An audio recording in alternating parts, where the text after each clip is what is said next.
What's up? What's up? What's up? What's up? Hello, Bonnie.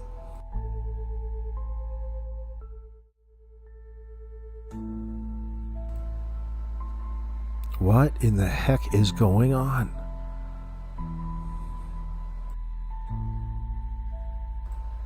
What are the RCMP waiting for?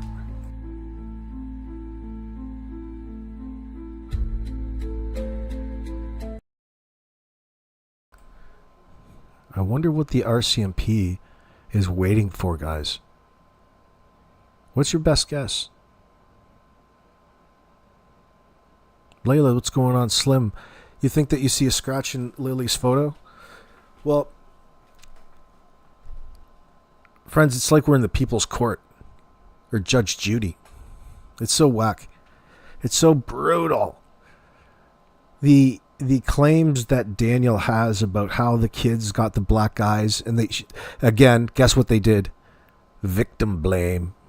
Just put the blame back onto the kids. It's kind of a typical thing from an idiot like Daniel. None of this is the children's fault in that sense. This escalated to the point of somebody lost control, and then there's probably a witness. You have to imagine that this is probably the worst of the worst. How far does it go, I wonder? These individuals, the Martells that live on that property, go to great extents to lie and deceive. Well, I appreciate you, Sky Maiden. I wonder about that quite often, especially just recently.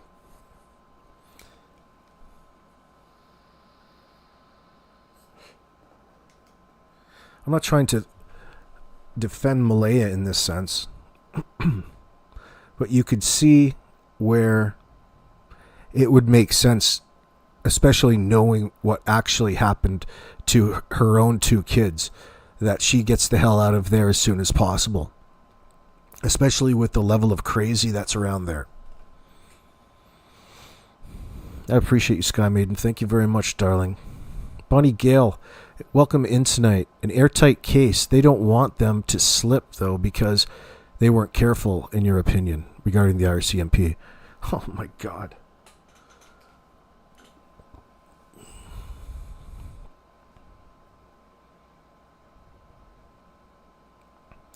It's mocking everybody's intelligence out here that they don't and haven't put any of, I'm trying to think of an excuse for the RCMP. It's insulting to our intelligence to think that these two people are just walking free. Two or more. And this Derwood O'Grady in this circumstance? Man, what a liar. Monkey Mind, when they find Lily, there will be fractured orbital bones, enough said. Fractured orbital bones, enough said. How do you know that, Monkey Mind?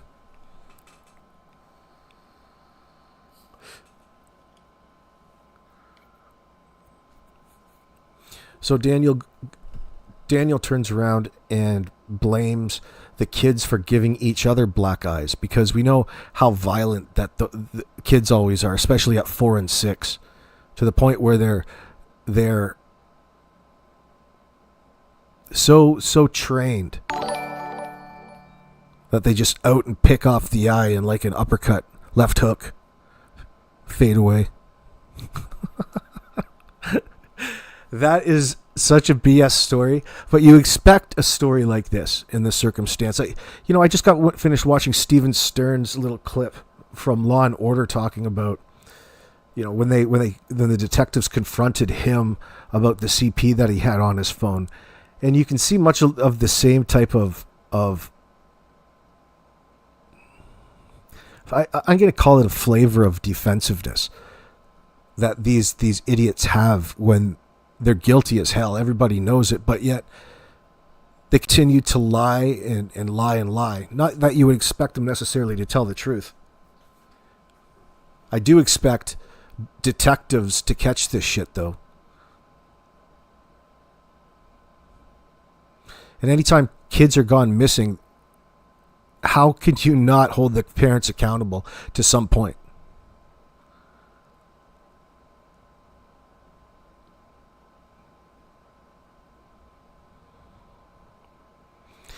Layla 23, if Malaya is innocent, can't her lawyer... Well, nobody's saying she's innocent. She's got all the reason to clam up as well, but to block Daniel, to block them out of her... Because, the truth is going to come out through the person and people who talk, and that's Daniel Martel. He's putting all the blame on somebody else, but she's an insider. She has the reality of the situation. So it's almost... Who knows what actually went on? I'm going to save my opinion for now about that. It's changing. It's evolving. Like there's a situation here, and Daniel and his mom want to just raise their hands up and say, well, I don't know. What? No, wasn't me. By the way, I didn't kill these people. You should find my sweaters with them. It was probably staged. It's like something from The Simpsons. Oh my God. It's baffling to me. Daniel blaming the kids, knows that they are not around anymore to tell what really happened exactly. Yes, Lily. He would have blamed them if they were around. We all know that's a lie. We know that's a lie because he lies about everything else. Why would you expect him to give you any sort of answers in this circumstance? I'm going down a level. I'm going down a level and a little deeper, and I wonder what this clan is really hiding. I wonder what they're really hiding. I wonder what's in their private lives. Just how badly were they abusing the children, especially knowing that they were active drug users during the time that the kids were still alive and living there.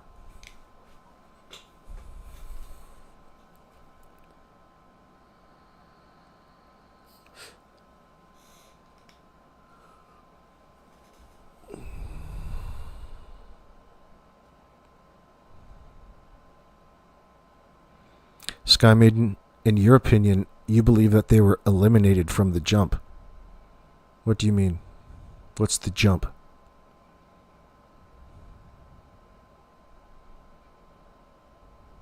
Until I see a CCTV, I don't even think it exists.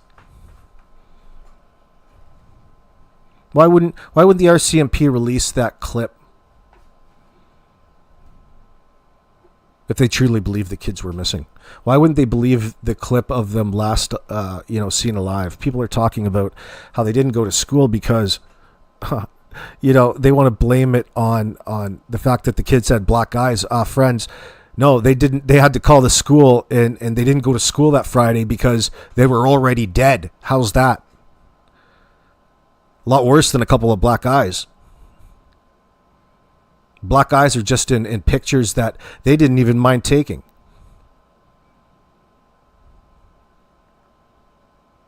Good to see, DJ.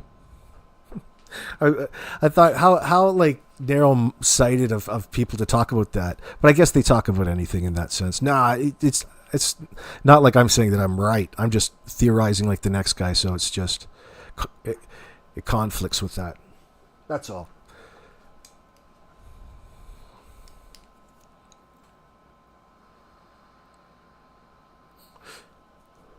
No, I was referencing like a plot that you would see in The Simpsons. I'm not interjecting the characters. No, it's stupid. I was saying like a plot line that you would pick out from The Simpsons in that circumstance to clarify. Holy fuck, clarified that joke. From the very beginning, day one, you mean? Well...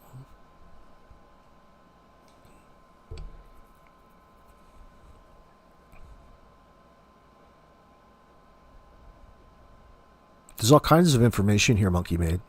All kinds of information. All the information that you need to solve this case is right there in front of you. And it starts right with the people who were in charge of giving care to those children, or supposed to give those children. All they did is come forth, tell lies of omission. They've said everything alternatively, and then contradicted themselves, told the stories a different way at a different time. All of them, every one of them. And not one of them ever came and was really, really truthful. So my question is to you, if they're that brash and that forward in the need to have to deflect away from the reality, what is it that they're hiding when there's 2 children missing, presumed dead? I put that presumed dead in because I do presume they're dead right now. Monkey Mind, he had to, because people turned on him like a son of a bitch. When Daniel's trying to groom all kinds of creators and get cozy with people who will spread his propaganda for him, because he's in dire need of support. He's desperate for people to believe that he didn't kill Jack and Lilly. That's why the CBC titled it the way that they did. Oh my God, that is going to be the gift that keeps on giving. I know, I can feel it in the future. Good to see you, Kit. Jannie raking mud at night. Who knows? Who knows right now? She's putting in a kiddie pool? Well, look, you never ended up putting in the kiddie pool. Where's the kiddie pool then? Woulda, coulda, shoulda. You sure you weren't going to put a launch pad for SpaceX fucking rockets to launch out in Nova Scotia there? Right in front of your RV there, tweaker? Fucking bitch. I don't believe her shit for a second. Innocent people don't act like that. Don't be fooled. Innocent people don't act the way that they do. And especially, in the whole process, they make themselves just look so despicable. You can see exactly the types of individuals that they are. They know the power of lying in front of a camera, for Christ's sakes. They do it. They're utilizing it.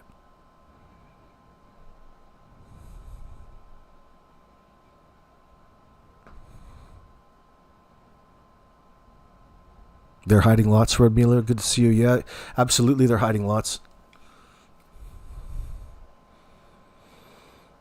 Roxanne, what are you saying? You still say that something happened in the house on Thursday night. Right. Yeah, I'm with you. Listen, not one part of the story is the way that you think it is. Why? Because it came from those lying son of a bitches.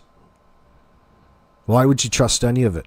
They didn't give you a clear, concise answer to the times surrounding and running up to when they made that 911 call. They didn't act right ever since.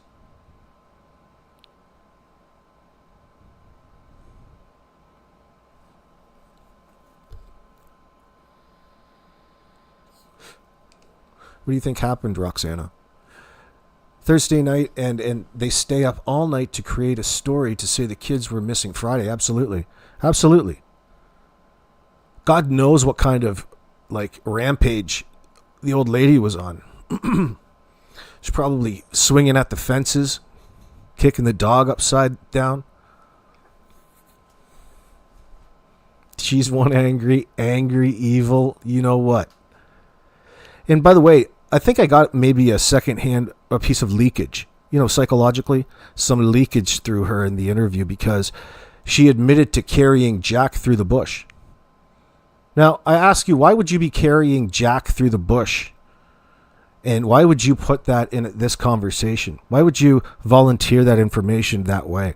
And she was a slip of the reference. It was slip in, it made you really wonder in that moment in a situation like that. Columbo the hell out of this one. Absolutely. That sticks out to me. You admitted to walking. Who comes out before anything, even suspicious headlines, and starts talking about how they didn't kill Jack and Lilly and volunteering all kinds of information to you, and letting it play out the way that it does. All the guilty parties, the killers, they absolutely killed those kids.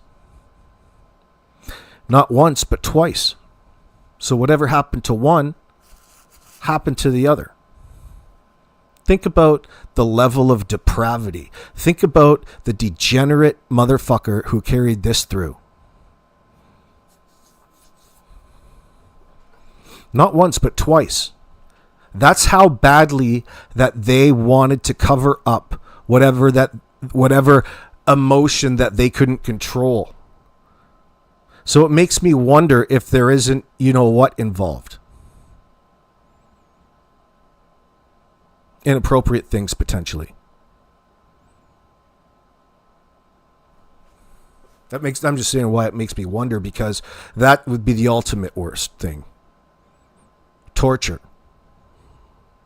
You tortured this child, murdered them in front of their sibling, and then you murdered the sibling.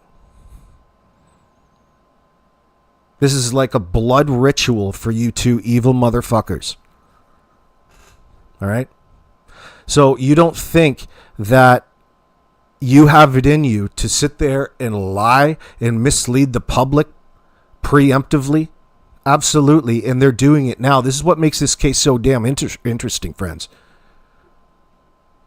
These son of a bitches are guilty as sin. The whole world knows it.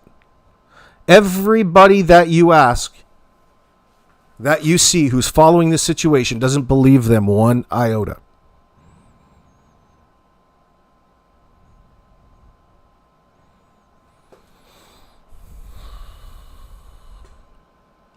Oh, I got to catch up on chat. I apologize. I'm way behind. I apologize, you guys.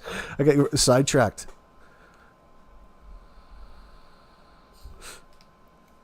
Lily's saying, right, Tammy, she's got a lot of contempt for Lily and Jack. You're talking about Jannie. What a nasty piece of work. That part she said. Her grandchildren could go in the trailer and eat the food, and Lily and Jack were not allowed to. Pissed you off. Where did you hear that? Did I read that right? She has a lot of contempt for Lily and Jack. That part that she said her grandchildren could go in her trailer and eat the food. Why would you want to, though? And Lily and Jack were not allowed. Pissed you off. Or her biological grandkids. Oh, that it shows you already that they were being alienated, separated, treated as second-class citizens, to to death, to the greatest extent, the worst possible situation. And I keep seeing more and more pictures of Jack in a black eye. All kinds of marks on his face. What the hell is going on over there?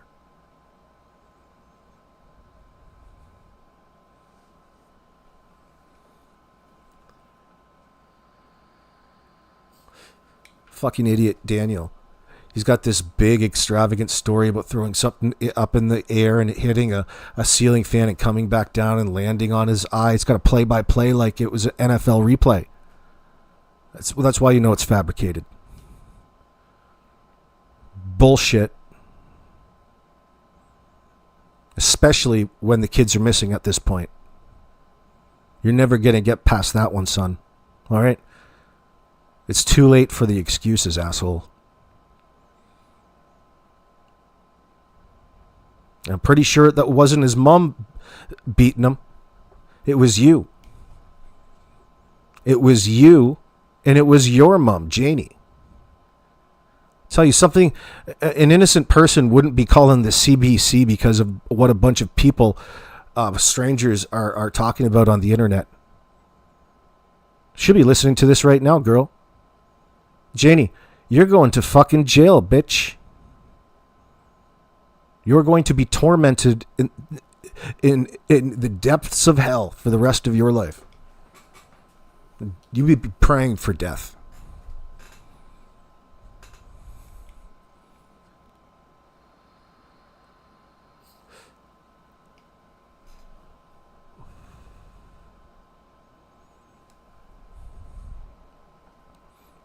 It doesn't matter what bothered. JD was already bothered up until the kids went missing.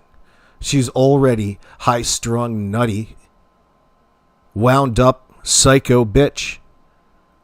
How do I know? Take a look at the fucking trailer. Take a look at the place that she's living in, how she's living. All of a sudden, she dresses the place up. She's got, this dramatic reenactment over on the CBC about what she wants people to think happened that particular day. Why the fuck does she care? Why? Because she's the one who planned this fucking little cover-up in the first place. Daniel's just doing what mommy said. Generational abuse and inbreeding. Daniel's a product of incest. Absolutely correct.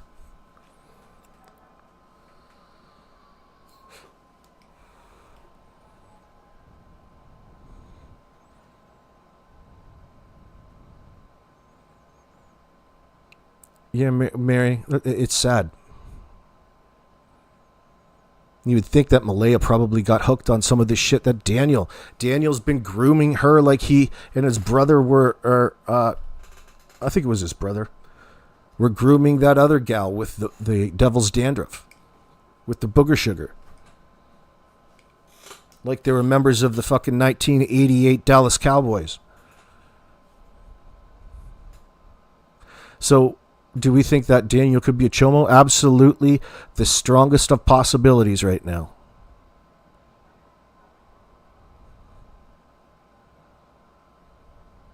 Absolutely. He's lying like one. He's lying like a chomo. He's got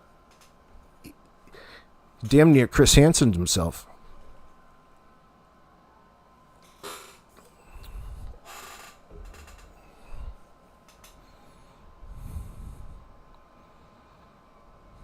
You have no idea what's even going on. What are you talking about? What are you talking about, Jamie Williams? We're talking in code because, not code, but in generalities because of the algorithm. I'm trying to keep it family friendly. It's difficult to talk about that sort of thing and keep it family friendly. This is a tightrope.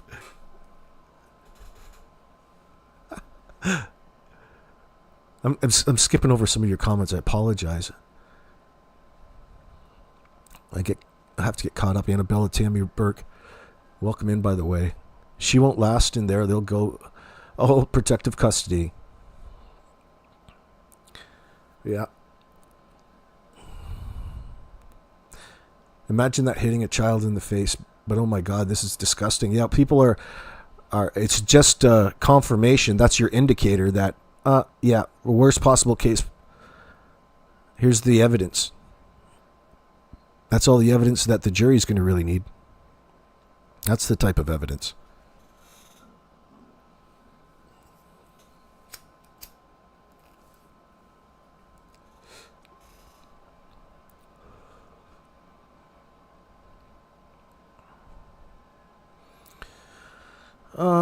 Did something new happen?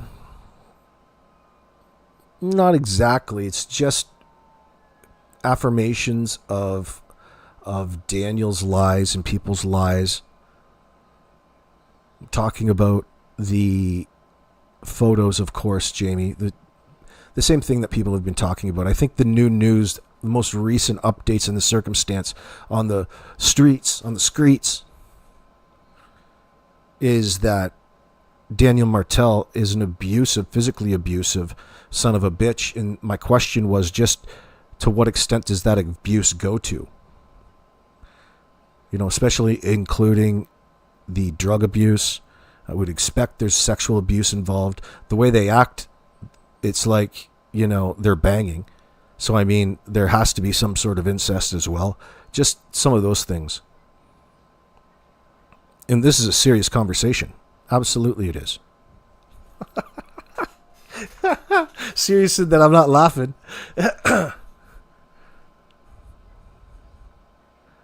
My stream chat's blocking a lot of comments. Is it? I don't know why. I don't have a filter on it. It'll be Google.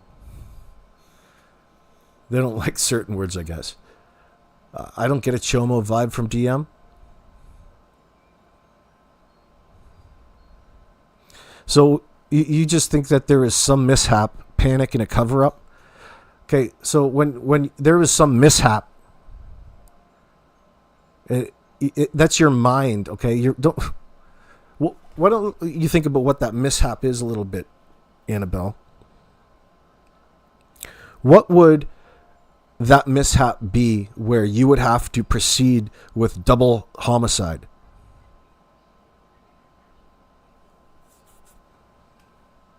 What type of person would have to make the choice to protect themselves, and they chose to take the lives of 2 children,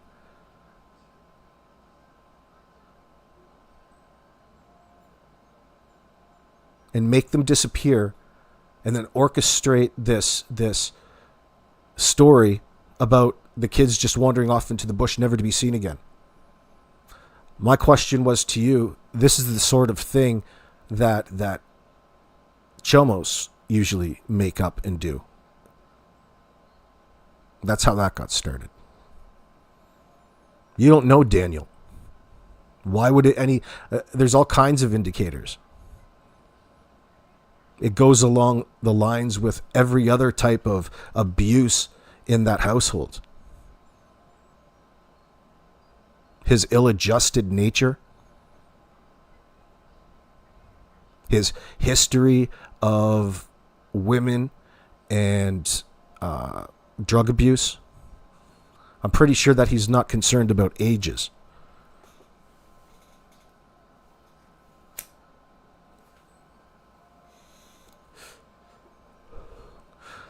I don't think that it was, what sort of incident would have to force him to murder 2 children? What sort of mishap?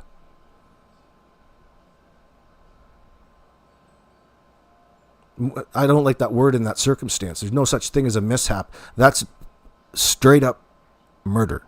That's child murder.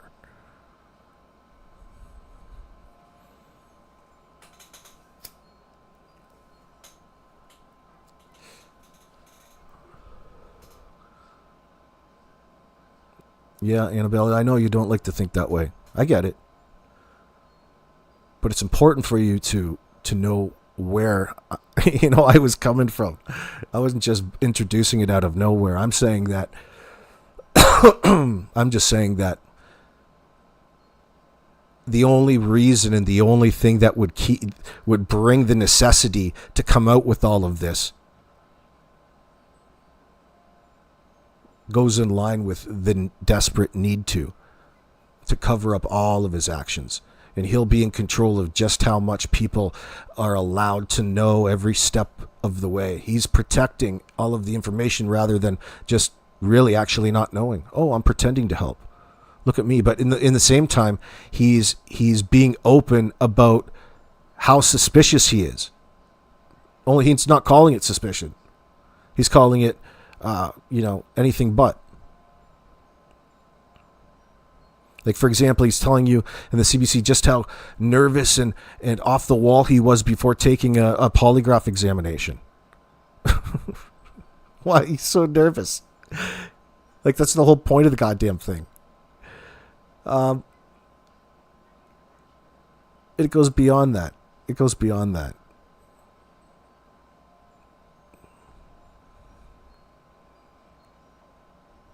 Roxanne, it might take some time, but the truth always comes out in the wash. Oh, yes, it does. And every effing one that's involved will see jail time. I'm really worried about why the RCMP don't have cuffs on these son of a bitches. You think that they would care about these children. What in the fuck are you waiting for?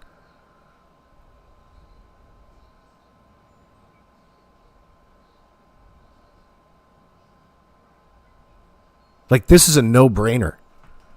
Another no-brainer. 2 children at that.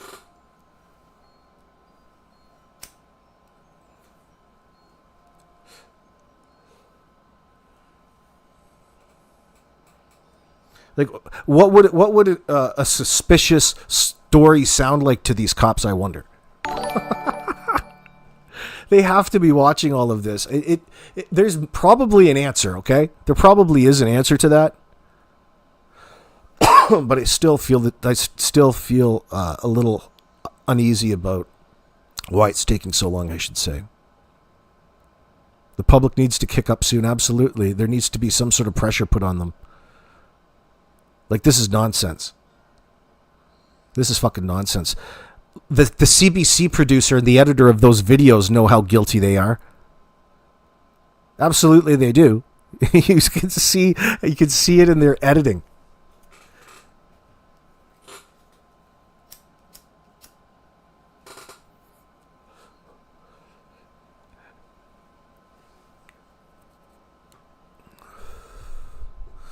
She gets up there and looks at the camera. Jannie McKenzie gets in front of the camera and she says, "Why would I have the need to lie? I don't have to lie. This is where the only boot print was found, right here, where I'm raking the gravel for the kiddie pool." She is an evil, evil son of a bitch in this circumstance.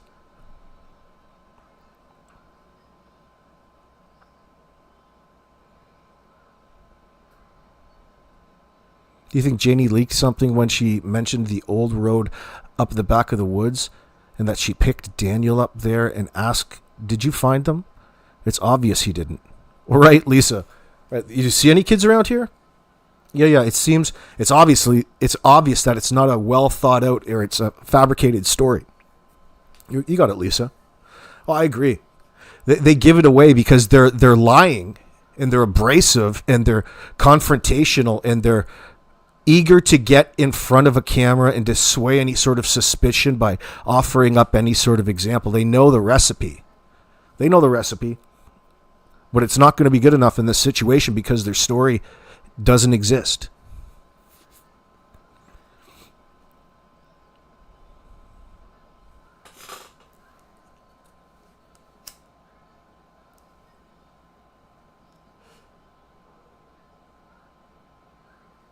What's a nobody conviction?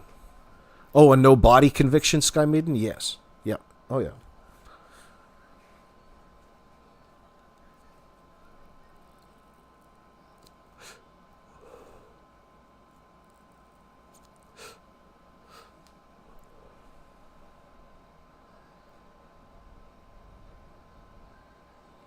Those kids. She kept saying those kids.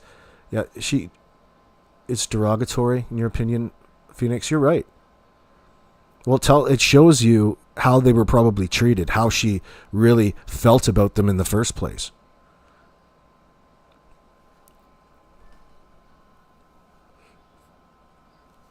Like she's all you think she's all caring about the kids.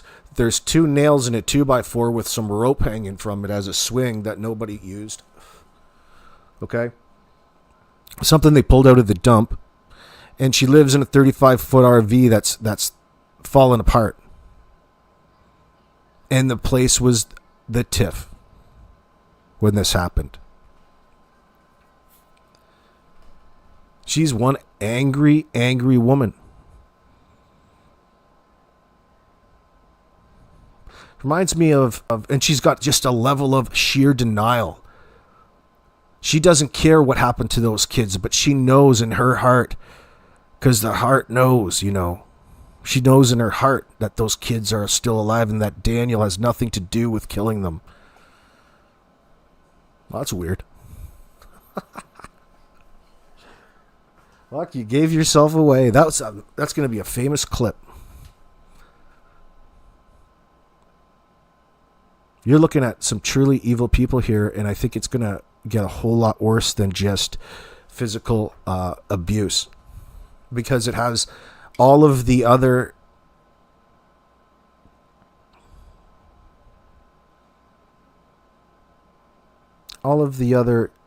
dynamics needed to pull the worst case scenario together in this.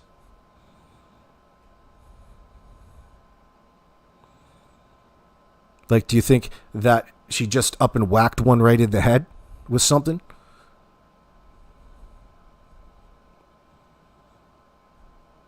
trigger warning. I don't want to get you too. I don't want to be too morbid, but you have to think that this probably came, like, death in this circumstance is a lot different. You know, maybe Daniel was abused as a child. It would be hard to imagine Daniel being abused with a lady like Jannie around. I think abuse is the name of the game over there.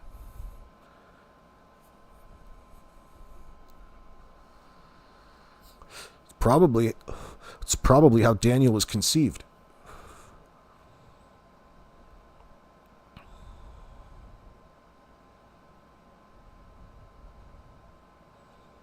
Monkey made 50% of your comments get blocked by who? I don't see any getting blocked. I don't see any getting blocked. Like, it's not coming through my filter. Like, if it was something questionable that you said, it would come up to me for approval. So I don't know what the hell you're saying in chat. You must be saying something offensive. Maybe give it a refresh, like your screen a refresh.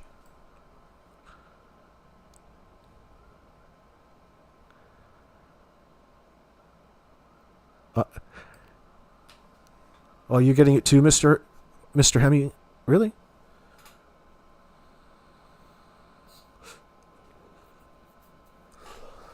Well, being suppressed, censored. It's not a surprise. Oh, yeah, I'm using StreamYards. No, I'm not using StreamYards. I'm using Streamlabs, excuse me, desktop. I'm using an app. A free version. It's free. But it's just not all, browser based. It's its own thing. What happened to Daniel's 2 shirts? Oh, please, we should ask him. I don't know. The fact that he brought them up, I'm waiting till they get found. It sounds to me like he already knows what to expect. When so early in the case, you volunteer this information and give it relevance and significance, and disguise it as trying to blame Malaya for trying to set you up. It sounds more like somebody who's trying to get away with something and knows that a person who knows isn't around him anymore, and what he's doing is demonstrating how much of a controlling freak he is, especially in this situation, which tells you, and it's a window into his true self. All right, so he's really emotionally or straight up blackmailing Malaya with that statement. So whatever happened, it probably happened by the hand of Daniel, because he's the one who's central to all of this, and maybe just as much Jannie. It's one of the two. I can't figure it out. They're like some weird Star Trek villain, dual head entity.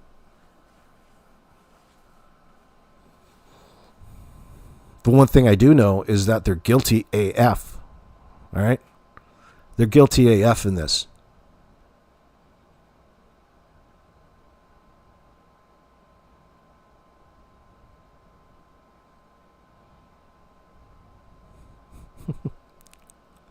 Oh, you all wound up, Hemi?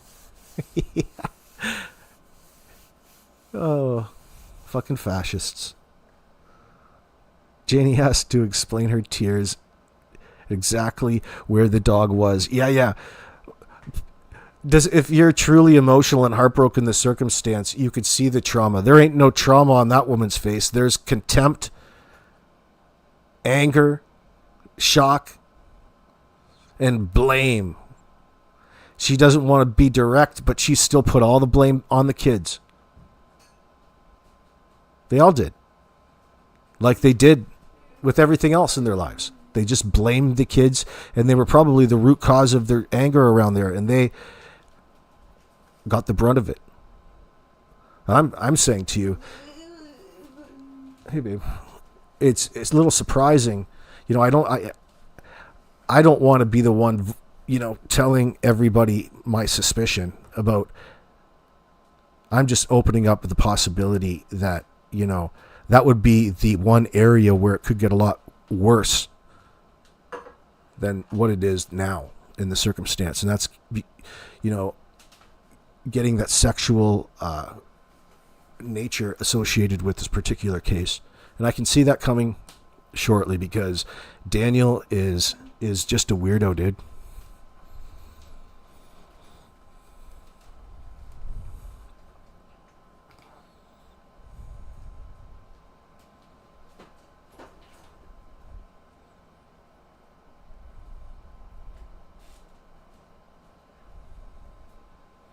Janie wasn't supposed to be home that night. How do you know that, Victoria's Secret? Who told you that?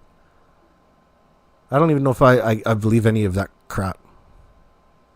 I mean, we know the story that they all want us to believe, but we've already acknowledged that they all lied because Daniel admitted that he's lied. That's the problem. Say no more, friend. He just lied in one little area here. No, he's lying about everything, dude. The whole thing's a lie. The only thing that's real is Jack and Lily are gone and dead. And he wants to deflect blame. Like, how could you not be a suspect in this? You're the man of the house. You claim to be the individual who looked after them the majority of the time because Malaya, their mother, was hiding away, looking after Meadow, probably because you were making her tend to the baby so much.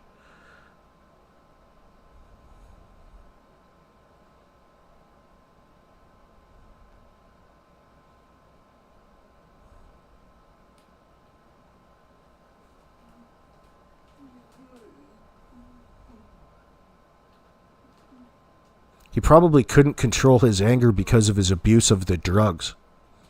And he's just a liar. He's already been a liar because he's been a drug addict. He wants to say that was done 6 months ago. Well, he's still that addict and he's still lying like a motherfucker. Why wouldn't he lie and try to save himself? Do you think he's going to surprise it? Is it going to surprise you when you find out it's all a lie?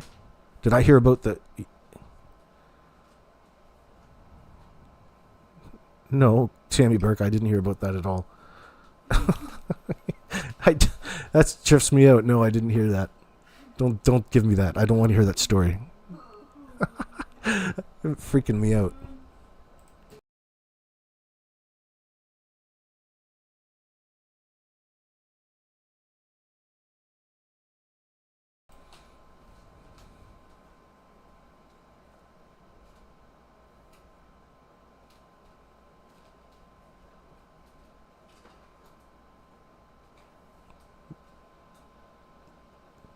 Hold on, let me see here. Let me switch this up.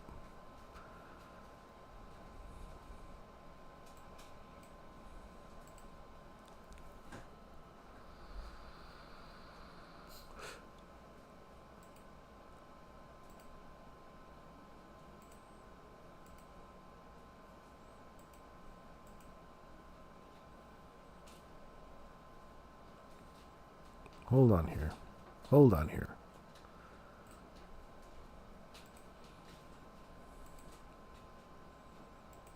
The reason why I wanted you guys to come here and do the interview here is to show you exactly where everything took place. And to show people that this is what happened. All the stuff that people, all the rumors and accusations about us murdering the kids and burying them on the property, this place has been searched thoroughly. The well has been checked, the septic tank. All the barns were searched. My RV was searched 3 times. The trailer was searched. This whole place was searched. If they want to come back and search again, they're more than welcome. So I wonder what her brother has to do with all of this. That phone call that they arranged. It's so easy to arrange these things. The fact that they're so eager to use them as some sort of evidence to demonstrate how they're not guilty in killing Jack and Lily, they're failing miserably because they're not tangible. The things that you're showing me aren't tangible. They're not going to make it look like you're innocent or anything? Why is it that these people volunteer all of this nonsense? Why are you so sensitive? Why can't you talk about this circumstance like you're a caring human being and engage? Why do you have to be the victim? Why do you have to portray yourself this way? Why can't you acknowledge and give a reasonable explanation for your whereabouts or anybody's whereabouts the previous 48 hours, every hour? What were you doing? How can you prove it?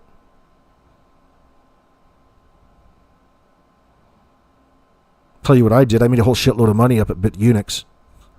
The markets are pumping, baby. It's been a good last week. Oh, dear. You're sure there are a few discarded septic tanks on the property, Monkey Mind? It's quite possible that they it's quite possible that they got rid of it somewhere else. Think about all of the time that they've had to move evidence.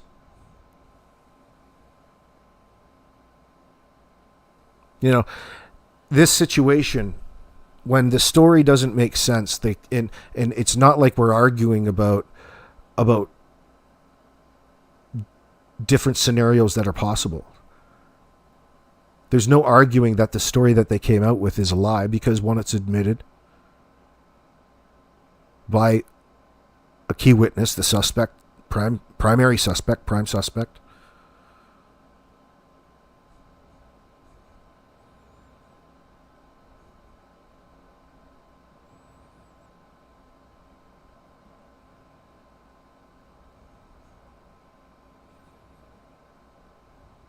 Sadly, they're probably being disciplined. They were probably in trouble. There's a possibility, strong possibility, that they were being disciplined somehow because they've brought that scenario up as a typical sort of thing. Why? To normalize it for the audience. They're bringing that up. They're almost giving us that answer. We know that Jannie's trying to claim that it's a typical thing for Daniel to be yelling at Jack for letting her chickens out, among all kinds of other things. All she hears out there is yelling and carrying on, calling them kids, with contempt. These children that are now missing. The only thing that she can think about is herself. Again. This is probably a common pattern that troubled and affected the children in their lives. You can see the abuse. You can see the types of individuals.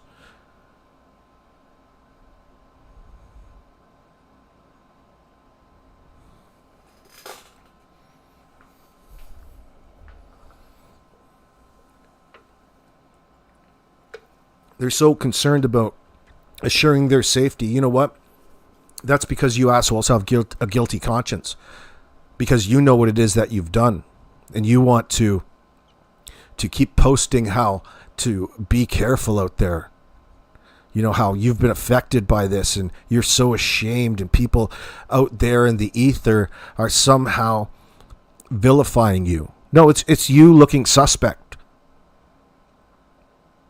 So there's an example of how they twist reality to suit their narrative in real time and use it as their defense.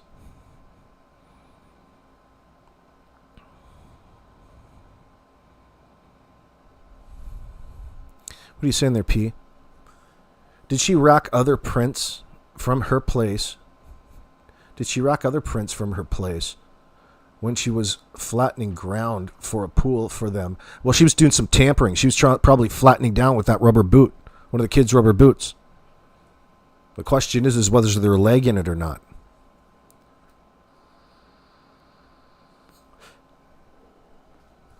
So here's a situation where she's probably bringing this up because it has some importance, and she's trying to hide in plain sight. She's trying to pull the wool over your eyes.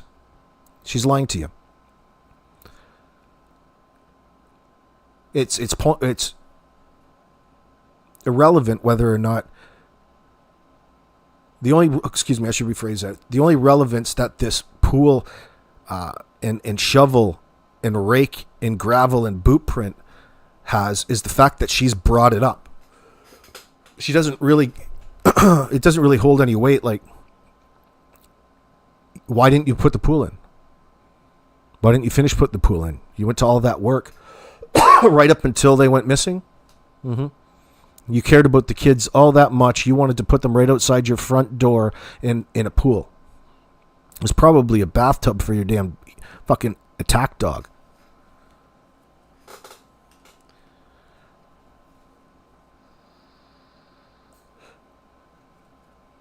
No, this woman was not and is not a caring, nurturing mother in that sense.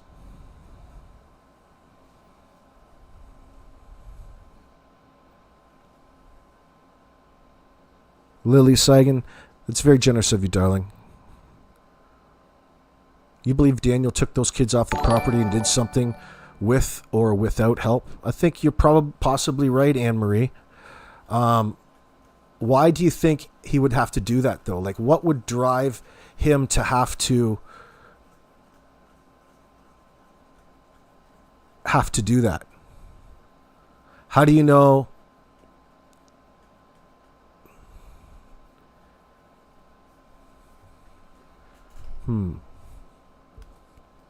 It's very difficult to say. Like, these people could flip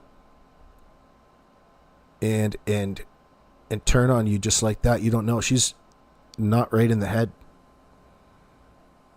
She's violent. You can see it.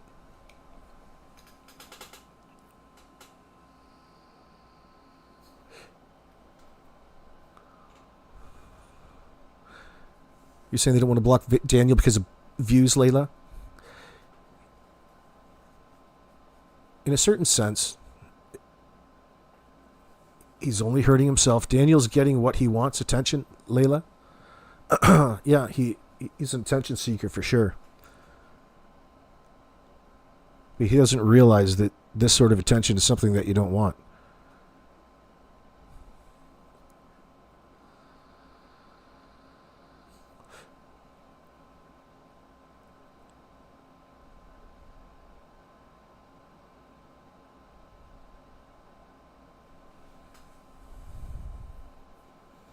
Perhaps Janie hoped the kids would go in the water pool and not come up. She was planning something a little different. Wonder why. So the question in my mind is was it a disciplinary action? What would they be needing discipline over, I wonder? And it escalated to physical violence? That's so hard to believe. Or is it so much more to it than that? And will it expose their deepest, darkest, skeletons in regards to their desire to molest and abuse children in the worst kind of way?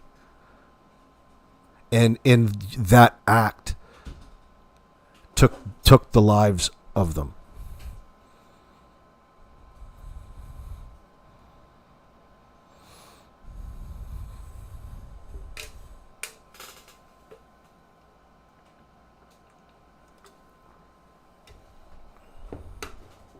Bonnie says, I think he sincerely believes he'll get away with it.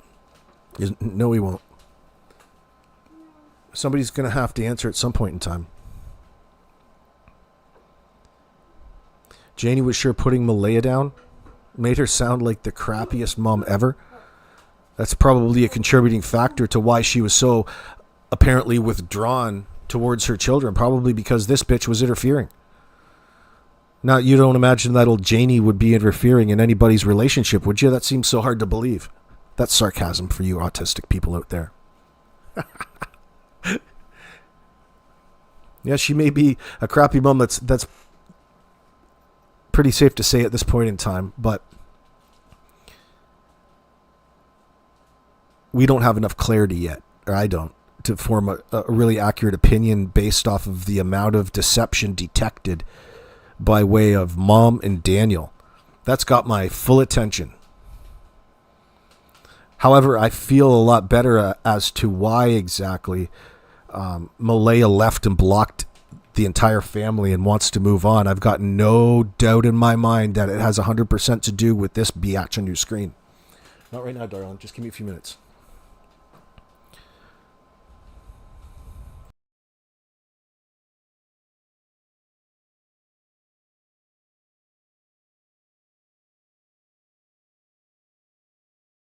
It was snack time. In my state, a man held his wife hostage, chained in a room of a house, and his mom knew and helped. They both served jail time for that. Yeah, there's some horror stories like that. Mother, son and mother tandems, evil moms. Well, you're looking at one. Just wait till you know. Just wait till we find out the truth. Just wait till we figure out what exactly happened here, Jannie, and you're going to be looking a whole lot worse. You're going to be outraged. Jannie's a bully, in your opinion, and is used to getting her own way. Lilly, that's Lilly. You're absolutely accurate in that observation. I kind of saw that myself. I thought that way as well, and I thought that it's probably what the children felt there at home. Like it had to have been tough on them. Going from not having any rules in a loving environment to mom being preoccupied with a new baby in an environment which Daniel is a fool and he's trying to overstep his bounds and discipline those kids for whatever reason is one, wrong, inappropriate, and it probably leveled up from there. Where does the abuse stop in this household? Comes right down to this interview. This interview is really sad for a lot of reasons because you can tell that the kids didn't have anybody in their lives that really cared or loved them. And that's sad. Right, Lindy? I'm sure they were terrified of Jannie as well. Absolutely. They knew. You remember as a kid, you know the people, you know the look. Well, she's a real life monster. Absolutely. She's got no problem whatsoever lying and going on about it. Like she's so consumed by this and her guilt, we'll call it, for lack of better terms, her guilty knowledge, that she requires everybody to take a look at this. Look, she didn't once acknowledge any of the actual suspicions. She didn't provide any context or explanations. She just, you could go through this motion 25 times. That's not going to be good for police. That's not going to be good enough for any investigator. That doesn't tell me any fucking thing. I don't care if you were facing backwards, if you're facing forwards at this point in time. It's not you taking control of the situation. But at some point, you have to start and stop. So they have no other choice than to take all of the bullshit, lies or not, and then they have to go through the process of coming to a determination with the information that was provided to them by them. Now, it's pretty safe to say that the detectives are probably suspicious. I would have to think those homicide detectives are suspicious. In fact, they gave him a polygraph and they straight up asked him, "Did you kill Jack and Lily?" We know that because Daniel claims that on the CBC. Now, whether any of the other information that he gave was accurate, but the fact was it was all about his feelings of claiming to have passed this test, and he didn't even reference that as a reason to why he's not a suspect anymore. His reasoning was the times that the cops were calling him back, but yet he's going around social media talking about all kinds of ways that he's helping the investigation like he's a junior detective.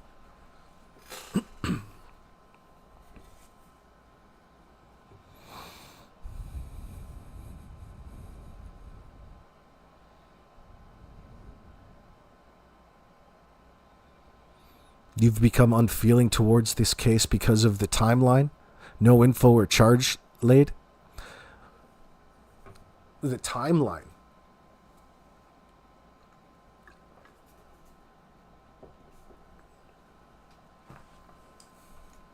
It's almost like they're waiting for something. No doubt they're suspicious, says Shay. Yeah, I get that. Janie's excuse me, Lisa says, old Janie's interview really backfired on her. Yes. It tells you the type of level that she's on. Like, she's really, really desperate for people to believe this a certain way. The truth doesn't need to be explained. The reality, if it is indeed reality, doesn't need to be reinforced after the fact over and over, or twisted and turned at every turn that somehow brings back some suspicion to your involvement in all of this. That whole process is suspicious. This is how guilty people act, dude. I've no doubt in my mind.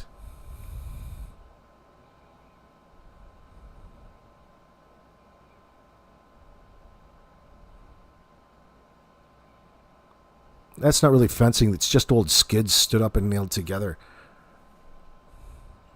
It's broken up. There's a gate right there too.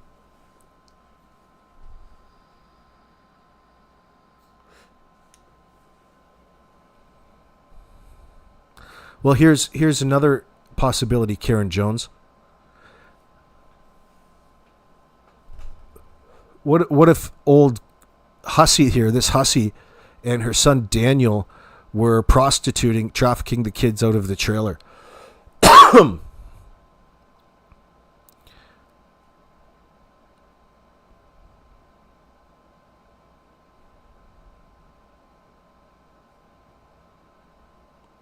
Like running some sort of brothel in that sense. Unlikely.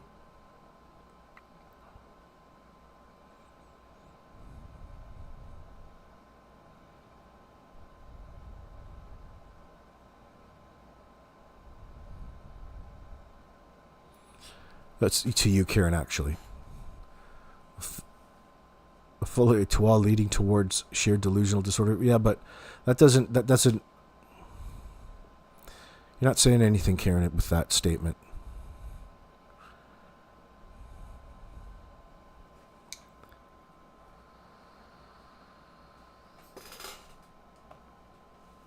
Like, at some point, we have to account for what killed the kids, if we're going to be talking about it. Like, what was it?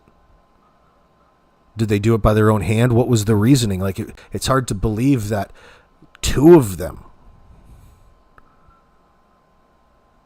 There's two of them gone. Now, the only scenario that I could imagine,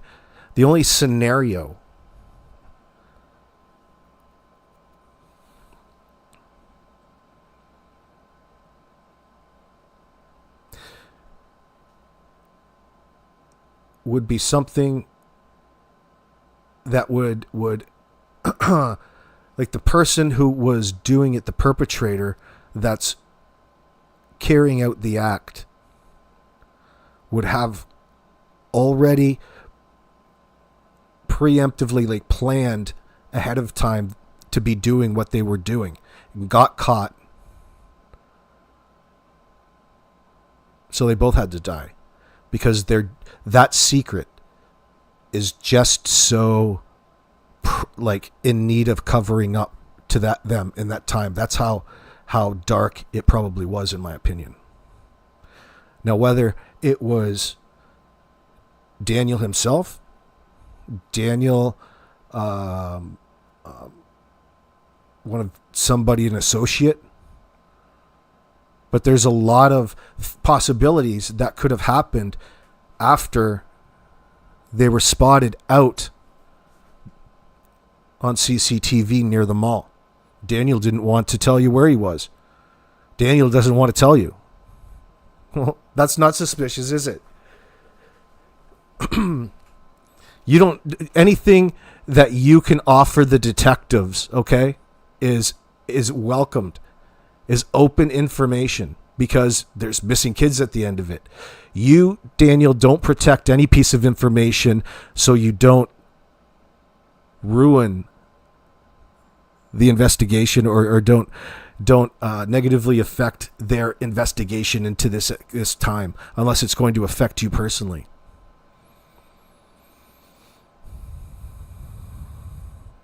Premeditated. Thank you, Timmy. Brain fart. A little foggy. Just give the kids some bugs to play with. Oh yeah, best memories in the world, worms and bugs. But it's just their ages. That's all right. But you would have thought that there would have been some sort of other happy memory. Well, people were approaching her as if she was a caring human individual, and you guys all got shut down. You guys got blocked like Elijah Wan style. Wrong bitch to be cozying up to. She's not about that sort of comfort shit.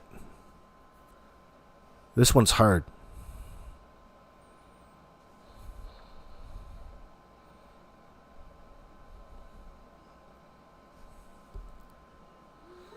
Yeah, there's no need for secrets in a missing child's case in this circumstance, especially when you're the last person to see them alive and you don't want to offer up, and you're offering up ever-changing information.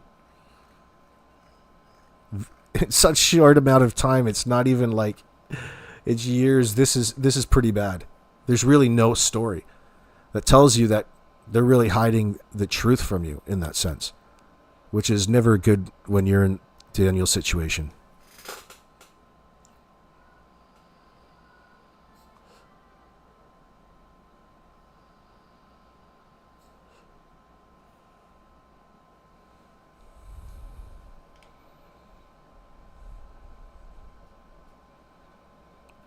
Jannie didn't come out when she assumed Daniel was yelling at the kids.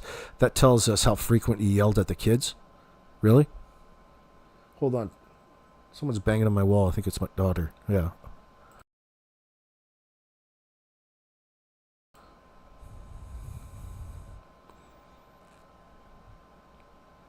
Yeah, she certainly mentioned that, didn't even blink, did she, Bonnie? She talked, yelling at them was par for the course, you say. Yeah, I tend to agree. Those poor little souls. Right?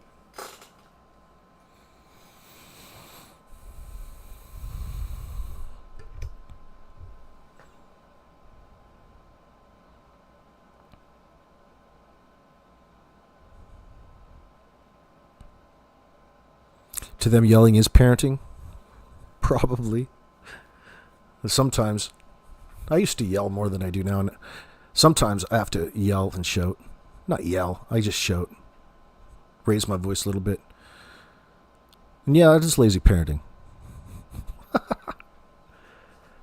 Then again, no, it's not. Because sometimes you have to use a different tone in order to get your point across.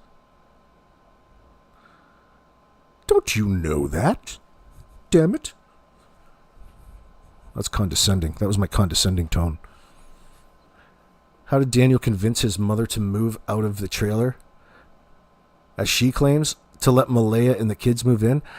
Well, out of desperation, I would imagine, because old Daniel didn't have anywhere to go after him and his old lady and his other kids went through their divorce. He went and shacked up and probably, good to see you, Chip Folland. Raging Capricorn, welcome.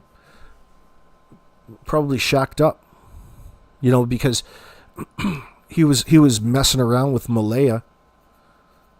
Mama, I got my girl knocked up. We're gonna need a place to live now. Oh, no problem. You're gonna come live right in the trailer here, and I'll just move back into the RV. Live like a goddamn homeless person. This broken down old shitbox out here. It's one thing if you could drive it around and get the hell out of there whenever you wanted. But that badass doesn't move. It's a broken down RV. So it's garbage, essentially. Unless you're hunting like moose.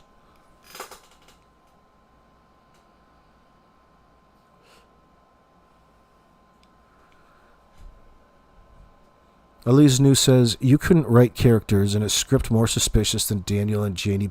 Yes, I know where you're going. They are prototypical suspects. Agreed. Just in their need and control what people think. Yeah, I've never seen it this heavy. Usually you'd expect, you know, it just must be because they're dumb. They must have something wrong with them. They're probably really consumed about this situation. Like, they came up with a plan. They want to really see it through and carry it out. And it includes having to do all kinds of these interviews to tell people just how innocent they are on the CBC. Do you think that an innocent person really has the need to prove how innocent you are? You're either innocent or you're not. But you don't need to convince the world through, corporate media that you're innocent, especially when they're skeptical as hell of you guys. Innocent people don't have that need. And they're consumed over their own perception rather than the safety of the children. Notice not one mention about the kids in the mystery. If this was a legitimate situation, like, don't you think the focus would be on the children as opposed to the Daniel and her mother? Do you know why the focus is on you? Because you guys look so fucking suspicious. That's why. It doesn't matter how much lipstick you put on this pig. It is still your responsibility at the end of the day, and you're doing anything that you can to deflect away from any sort of responsibility while claiming you were so responsible for the children's safety. Oh, except when they go missing. You can't have it both ways, cupcakes. Kenny Cross. Hello. I believe Danny Boy KI double hockey stick the kids, and Jannie and Durwood is covering up for him, and that's why Justin was crying, because he knows. Oh, absolutely. These people are crying for their own welfare. You don't even cry properly. Those aren't emotional tears. That's acting. You're not even good actors. We know what bad acting looks like, and that's what that looks like.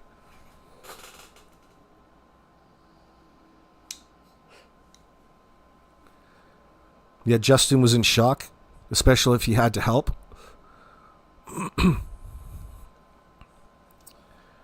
Oh, yeah. You can tell Durwood is in desperate need. Oh, Durwood, can you go do her talking for us? Tell him anything. That fool. That's why he's so stressed out and he doesn't want anything to do with it.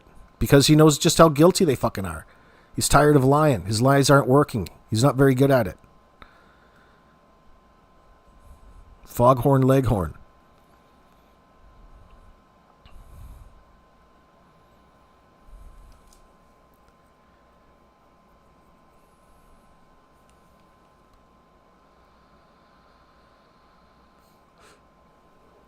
Bonnie Randall, you can't figure out if they're arrogant or stupid. It's both. Life imitating art. Bet your bottom dollar Daniel the Muppet is in her. All up in her. Like his mom?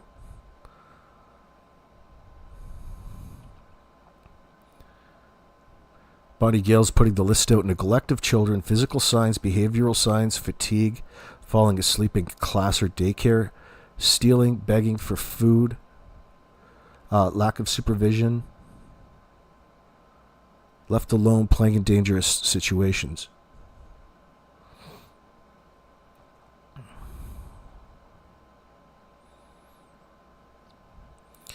I think that too, probably.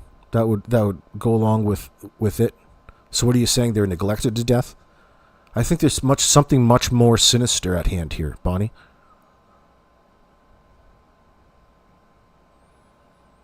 There has to be. Much more sinister at hand here, because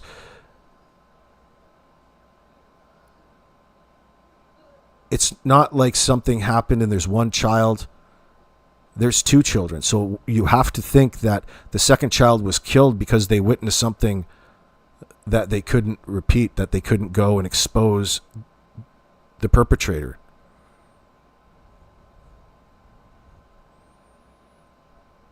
I wonder what that was.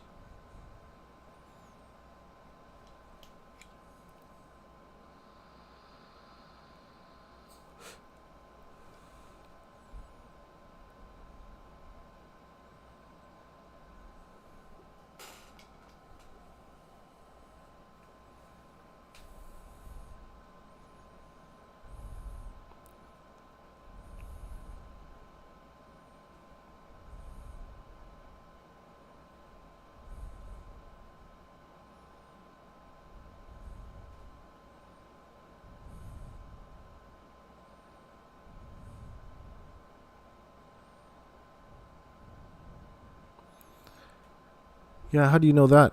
How do you know that, Karen? That Lily's lips were cracked from dehydration in that? From a picture? Tammy Burke, your suspicion is any time after Wednesday at 10 p.m.? Yeah, that's where my timeline starts. It started right from there, and they were buying time, in your opinion. That's why the kids were kept home Thursday and Friday. Well, no. It was, one was a PD day. There was no school Thursday and Friday. They kept home Friday, or Wednesday and Thursday. There's school Friday. They were kept home. Essentially, they had a 5-day weekend.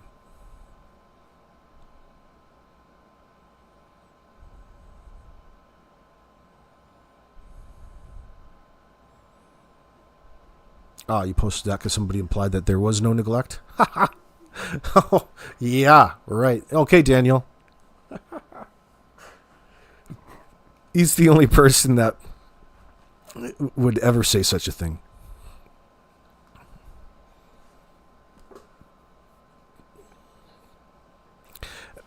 First of all, Daniel's the one that indicated that there was neglect. By you saying that you were well, first of all, if there wasn't neglect involved, the kids wouldn't be missing in the first place. There's that. Fucking idiot.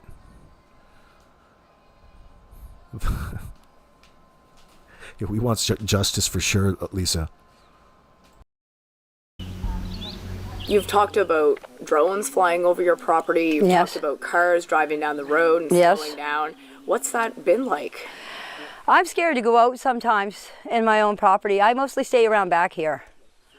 And if I do go out front for anything, I usually have my head down because I don't want people to see who I am. You don't want people to see who you are? Oh. Like, that's just such a load of shit. Oh, then better call the CBC over and have a fucking interview then. If that was really a genuine statement, you wouldn't be having an interview. She's asking you how inconvenienced you are by all of this. You got drones flying over the place. Oh my God. Oh, Jesus. Everything's out of the ordinary. She's trying to obfuscate her guilty knowledge and her reasons that people perceive her as being emotionally disturbed at any one time and confusing that. She's done that time and time again through the interview, whether it was to explain to everybody exactly why she was crying on a bench. Like, nobody needs to explain why they're emotional at any point in time if it was genuine, unless you're trying to portray something in a certain way. Oh, do you know why I'm fucking crying? Do you know why I'm crying? I don't know. What did you tell me? Guilty conscience. That's right, Lindy.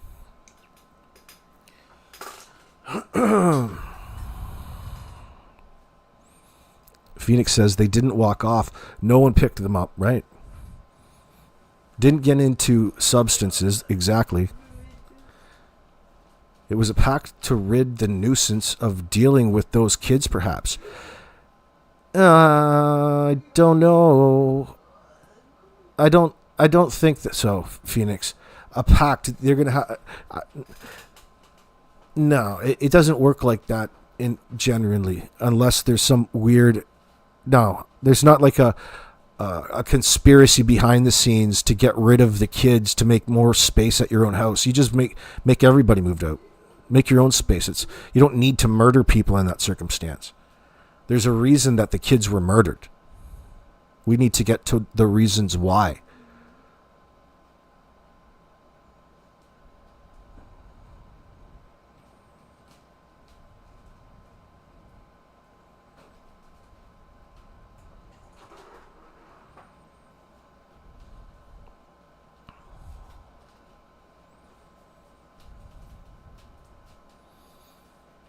Like, that was every day. They were a nuisance every day, but they didn't kill them in that sense. No, there's something happened. One of these individuals here can't control themselves or their emotions, whether it be sexually or anger. You mean to tell me that this nutter gets so angry that she just took a shovel and killed the kids, and then the other one saw, and then she killed the other one? That doesn't usually work like that. There's usually something much more devious at work.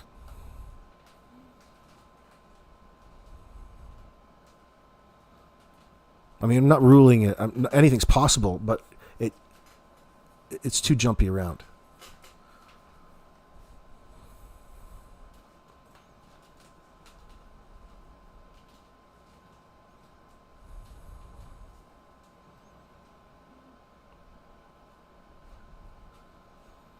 Like it's more like Daniel can't control his rage after his, long, especially when he's coming off, meth or any of the other stuff that he takes. And the kids were annoying the hell out of him, and he went and he hit them in the eye, like upside the head, like just a huge backhanded swat. Knocked the kid out, perhaps. I don't know what he did. We know that somebody's putting hands on the kids. I don't think it's Malaya.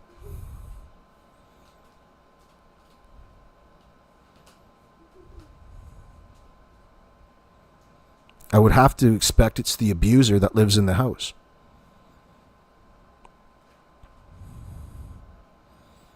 Yo, Maine, USA. When she says she's just a hermit, wants to be left alone, she means she wants everybody to forget about this. Absolutely, Lisa. In this circumstance. Right. She's not showing any concern for the kids that are missing. She wants everybody to forget about this, how suspicious she looks, the fact that she doesn't want to answer questions, champion the kids, even volunteer any of the context to the day in question. She's not bringing anything to this situation. And this whole charade is really her attempt in telling everybody all she knows about the circumstance. Isn't that a little bit bizarre? That she's so adamant about what did happen that day, in a day that has so much question around it, like especially what happened to the kids, but for whatever reason, she has to go on the CBC and make everybody sure of what happened that day. Well, she has a secondary need. There's a double entendre here. Much more. And the types of individuals that get themselves in this situation, like Daniel Martel and his mom Janie, are just the types of individuals that would hurt a child, in other words. Now, hurt a child can go really deep. I'm just saying that for the algorithm. Hurt a child in the worst kind of way.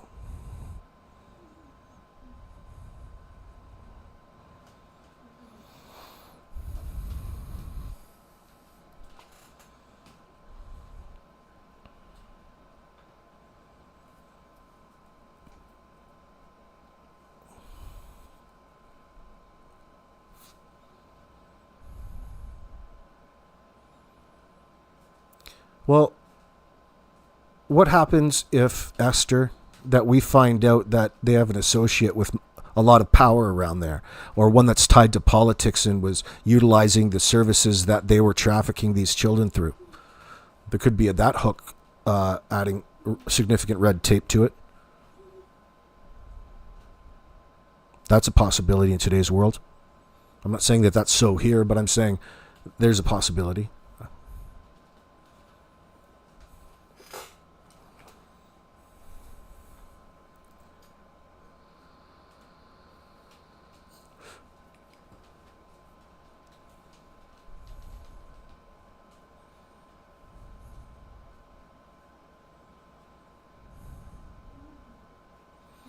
Well, we're not having a conversation about corporal punishment or hitting your kids. We're talking about two missing kids and having a history of allegedly being assaulted in the home. And Daniel has a story concocted, ready to go as to how that exactly happened. as you would expect. But it's a little bit too over detailed in that sense. I don't believe it.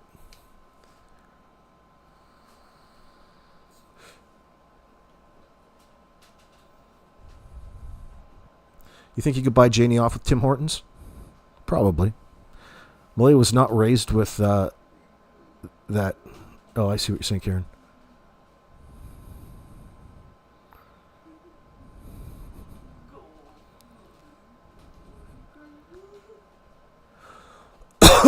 Malay was probably neglected herself in that sense. That mug looks like it was bought from Temu. That one in the background? That doesn't even look like a mug that you would want to drink anything from. Like, what can you put in there? That doesn't even look like a quarter of a Red Bull.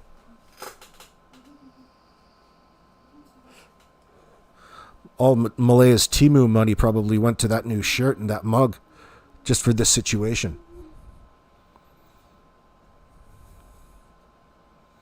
You guys don't even have a good alibi as to what exactly you were doing that morning.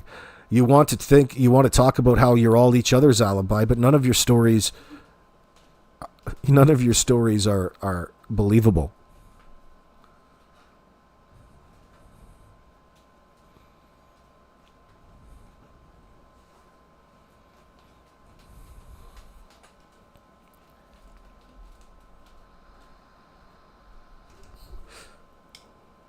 I'm not sure the answer to that, Layla. I don't know the family dynamics that well, or their genealogy. I think right in the beginning they wanted to look like this was a real legit two kids just walked away and can't be found. That's the way the family portrayed it. Now it's so something much more sinister.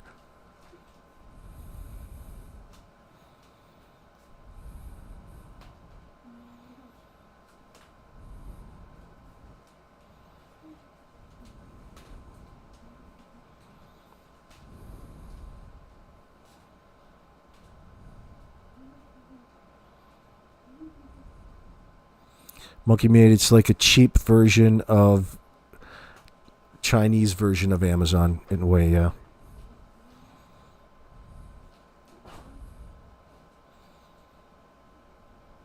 You don't know where they would get their status from, Layla. They wouldn't actually have real federal legal status. That's only status in the eyes of the establishment. But they weren't involved in the Native community. No, it's ridiculous. People want to associate it with it because of Daniel and what they saw on the CBC. So it's based off a false premise to begin with.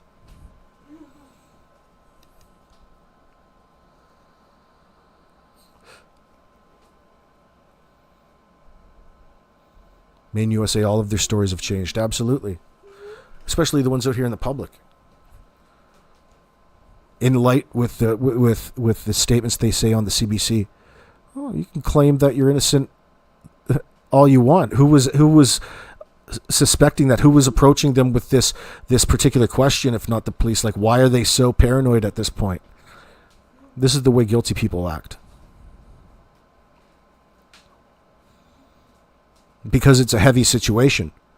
Being responsible for murder of two kids, that you're really hoping everybody just eats up the fact that they just walked away never to be found again. You made these children disappear. No evidence of anything again in a situation like this.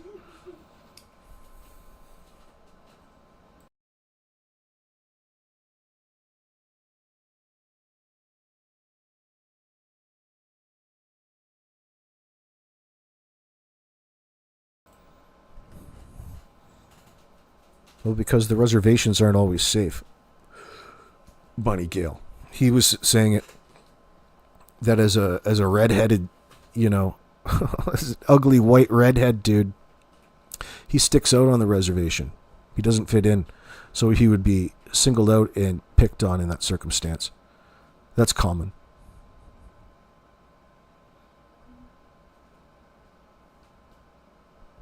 Is it racist? Yeah. Believe me. But it's fucking true. Unfortunately, these reservations are concentration camps, for crying out loud. They're not a friendly place to be.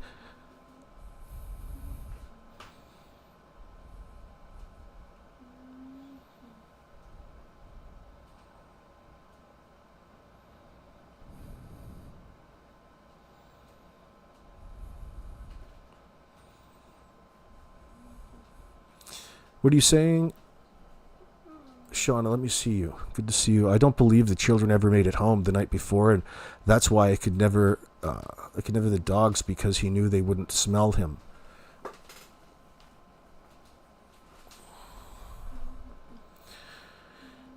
I mean,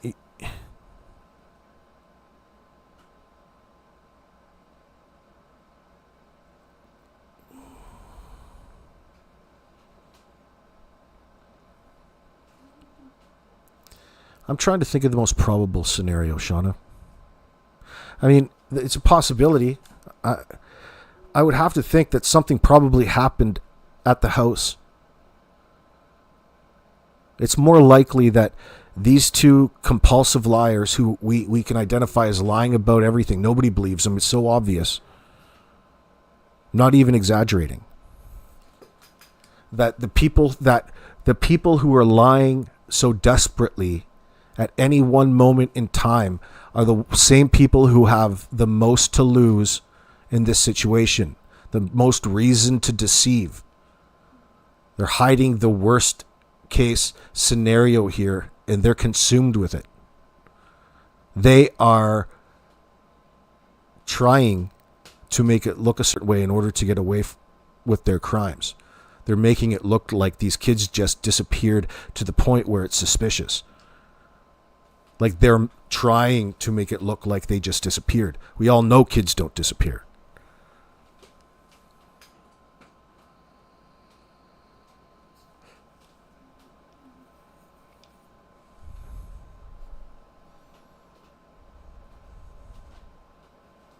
So what I'm getting at is that it's probably come by one of these two douchebags' hands. Like,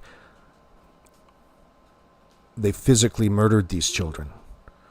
And so far, in my mind, that it's Jannie that you can see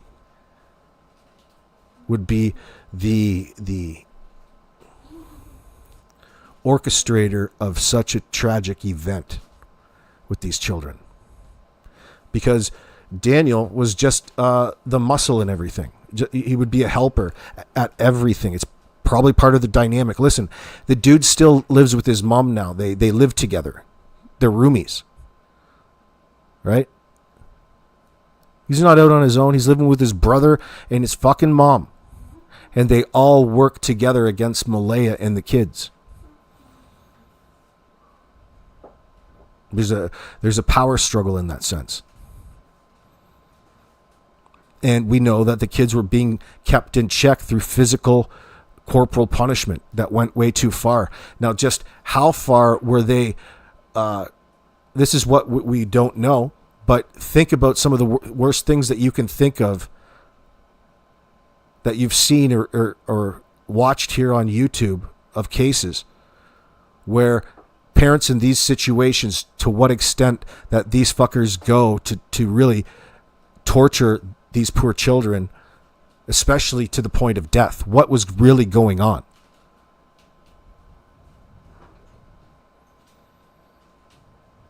Whatever it was, Jannie sure knows that the public would frown upon it.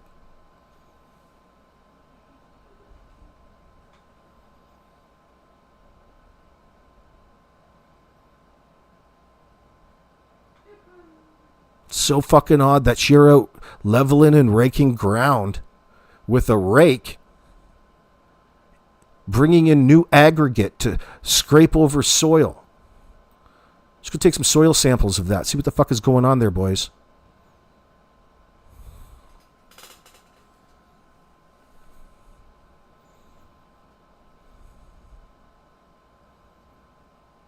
Why couldn't you pick up a paint roller and go and paint the goddamn trailer? It looks like shit. Why couldn't you, clean up the weeds on the front lawn?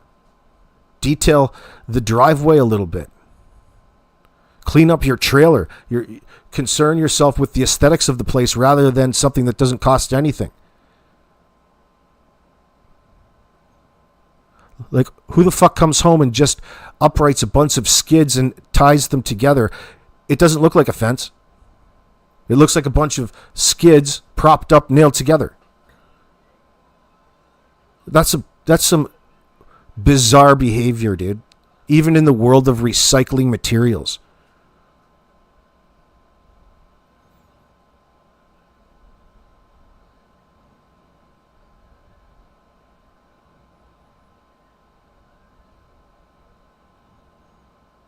But you want to add more and add a pool to it all. Why would you put it on your driveway, on a stone gravel driveway? Oh, that feels comfortable, getting in and out of it. That makes no sense as to where you're putting it. You must not plan on moving that RV anytime soon. Can't roll it out with the pool there, can you, girl? Can't tow that old shit box out of there with that pool there. That pool that actually doesn't exist, this woulda, coulda, shoulda thing. Doesn't make sense. It's just you introducing something. Why? Because you're deflecting. You're trying to bring up the topic as to reason to avoid talking about things that actually matter in this situation. You're attempting to control the narrative with all of this, Jannie, and it's not working very well, darling. You got out of this interview and it showed the world just how horrible of a human being that you are.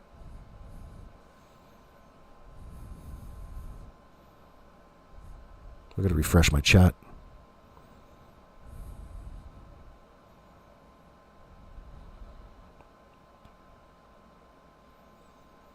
Lisa S. says, it sickened me to hear Daniel, through things at Jack, said, sorry, buddy, and would then do it again. Monster abusing defenseless babies. Well, he's admitting. Well, we know what's really going on. We know what he's really done.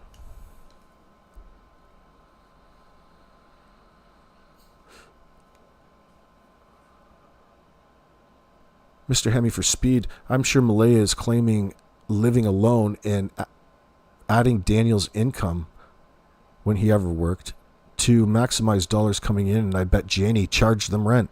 Those kids were the cash cows. I think you're probably right, Mr. Hemi. Yeah, you would think. She's got the landlady living in the back.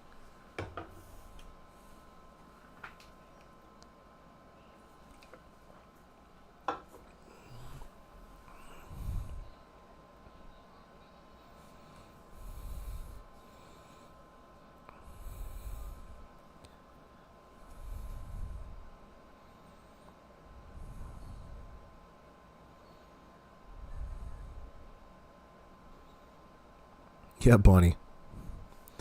A skid steer level that quickly.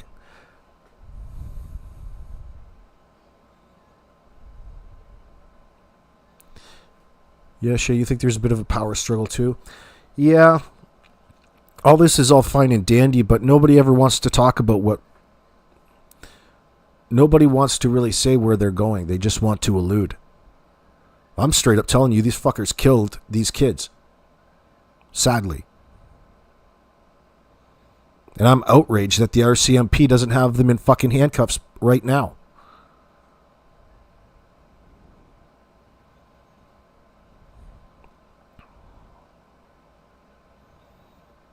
I know you feel the same way.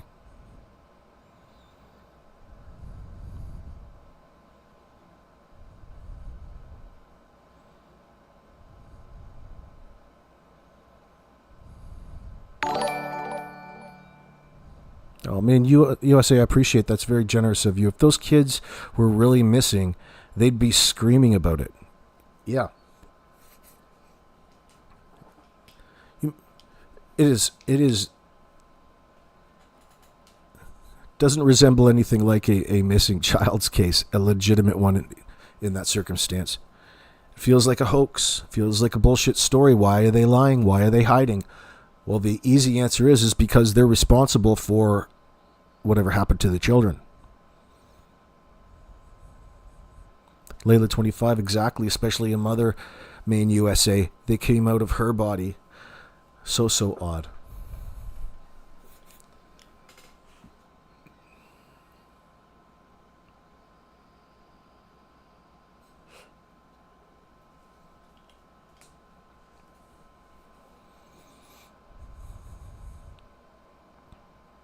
Phoenix, she's like, missing kids? What missing kids?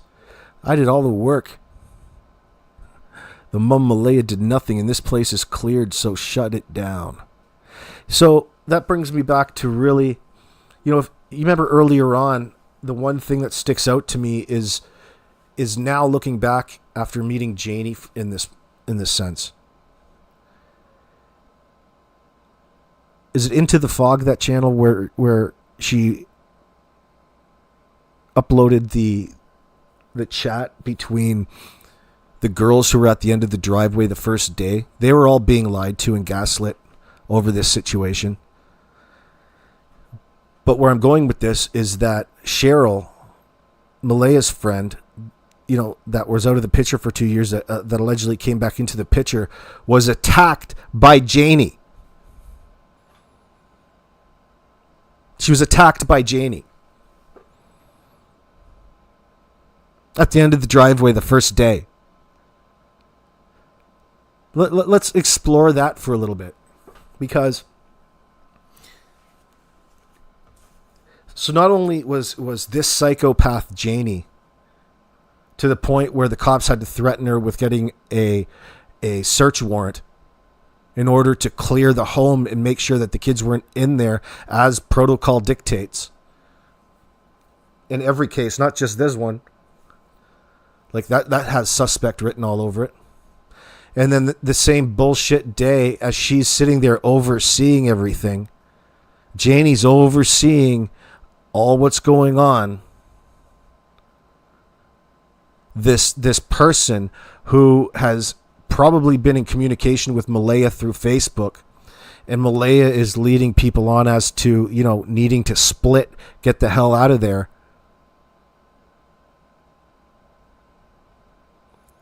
Cheryl doesn't know what the hell is going on. Okay, she's not in the loop, in the know, in the circumstance. And Jannie is so confrontational, so defensive of not having this be interfered with, that she's physically fighting, and going after Cheryl. Jannie was the aggressor. And then she wants to talk that down and doesn't know anything about the confrontation. It was stated in the paper. It was the first and only thing in the beginning of the case that really made you go, that's suspicious. Because even though you didn't know Jannie at that point in time, two people who were having a conflict in a moment where it should be, an emergency situation, and you guys are taking up with fighting with one another. I wonder what that was all about. Because you always know that it's going to be interesting. And it should have something to do with where those kids are now, and this does, and it did. Because Jannie here knows a lot more about where those kids are than she likes to have us know. She seems so classy. I think she went to etiquette school for hillbillies.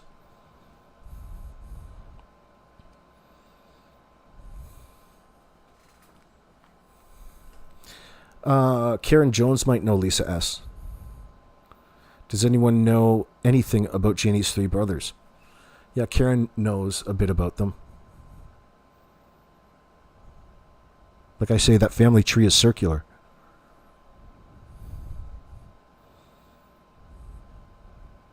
Sky Maiden, you have another question concerning the blanket. Apparently it was outside in the rain and then put on a tree. Will they still be able to find any kind of trace evidence? Well, the problem with that blanket is that it was staged. That's the problem. It was staged.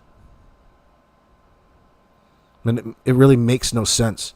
Daniel wants to make it look like he's being so helpful with the investigation when he finds something in the woods. You know, it's questionable, the whole piece itself. They accepted it as evidence only because one of the suspects is insisting, and that in itself is evidence. It's just, a distraction, a way to make it look like he's being so helpful. Hopefully they'll talk about it in the media, and people will find a talking point on it. Any talking point out there that he doesn't have to have any heat come back his way. Boy, this is blowing up in your face, isn't it, guys?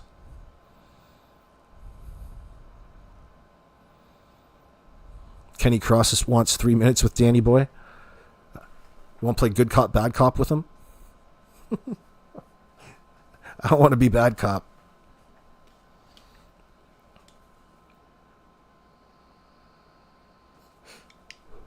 Yeah, Brenda Sheik, you're not this kind of hillbilly. You're not this bad.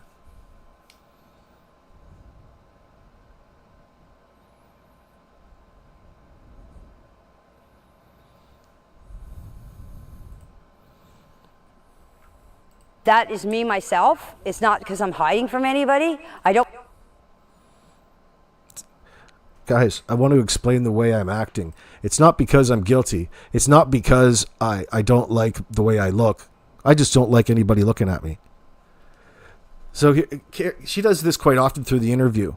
She has to tell you the reason why for certain things in order so you guys are clear about it. Right.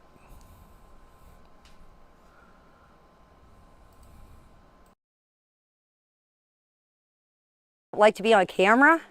I don't like my picture taken. I'm just a quiet person that just wants to be left alone, and I mind my own business. I'm just a hermit. Do you feel as if the finger has been pointed towards you and Daniel? Yes, I do. Because I live on the property.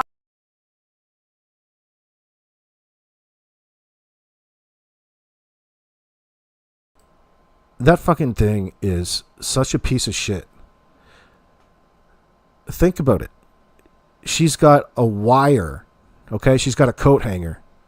A twisted coat hanger around the door that's rotting. All right, let's zoom in on this shit. See here? Right here. Beside me. She's got a coat hanger run in, and she ties it around and ties it down.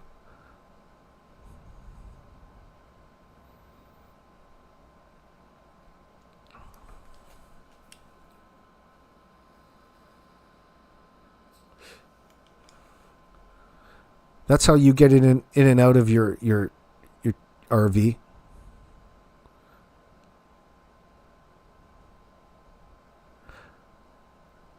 Like really, you're living like you're fucking homeless out there. You live in a 35-foot RV, which is no different than living in the back of your van, man.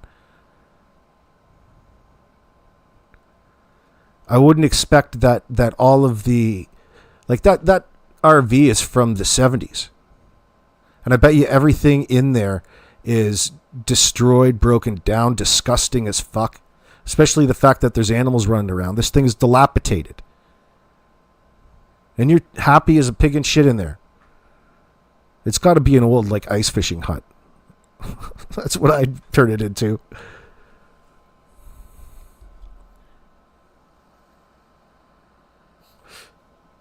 I don't know what you mean by that, Slim. Do I think Benji scratched that door that high? Oh, you mean that little dog? Yeah, by leaning up.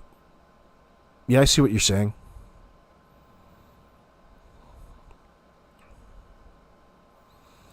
Let's really zoom in on that thing.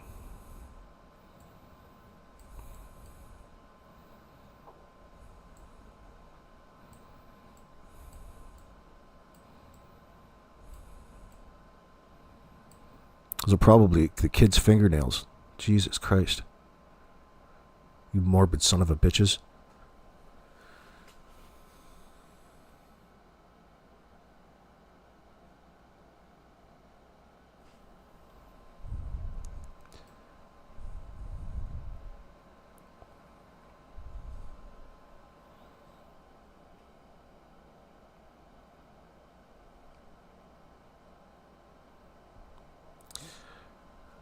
So, you're thinking that there's a pit bull involved? She has a pit bull? It's probably why half her house is destroyed.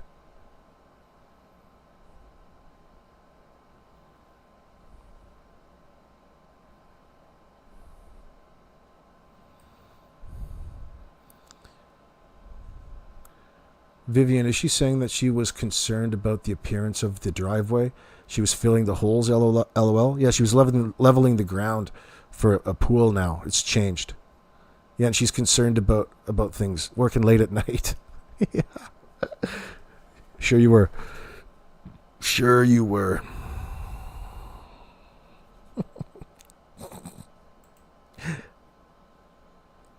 Property. Come on. Do you think your son had anything to do with the disappearance of Jack and Lily? No, I don't believe Daniel had anything to do with the disappearance of Jack and Lily. Our heart don't lie, and my heart is telling me that my kid did not have nothing to do with this, and I had nothing to do with this. Holy shit, if you did that on a polygraph examination, they would probably lie to you and say you passed. Oh my God, man. Come on. Like, your heart started racing, at 3x. Your blood pressure went through the roof. You're short of breath. You can't catch your breath all of a sudden. These are the things that they're monitoring. What do you think happens when they ask you a question and all of these things increase? That would be a what? A point of interest. She didn't like being asked that question. Why? What guilty knowledge do you have? And she wants you to think it's because she didn't hear, again, put blame on the kids. She didn't hear Lily scream, come on, Jack, when she insinuates that they opened up the gate and walked out into the bush, never to be seen again. That's the story she's here pushing. This is why this woman is going straight to hell. Ain't nobody accepting that in a situation where there's 2 missing children, madam. You expect the detectives to buy that story?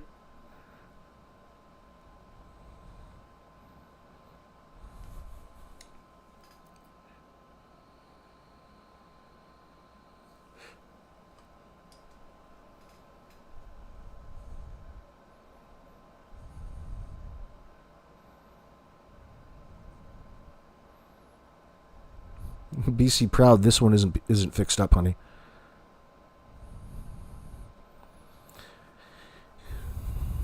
Yeah, Janie's place just shows that she doesn't care, and Daniel doesn't care enough to help his own. Right. Got a license plate on that RV. It moved at one point in time. Holy shit.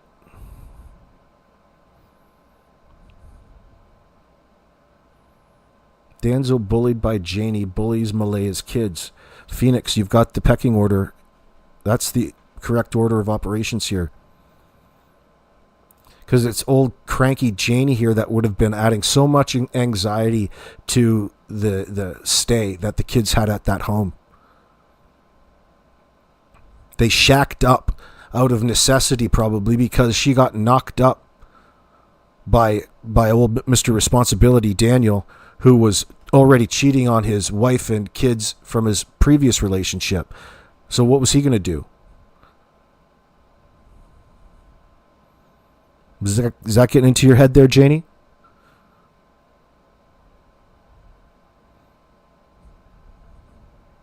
She's rough as it gets.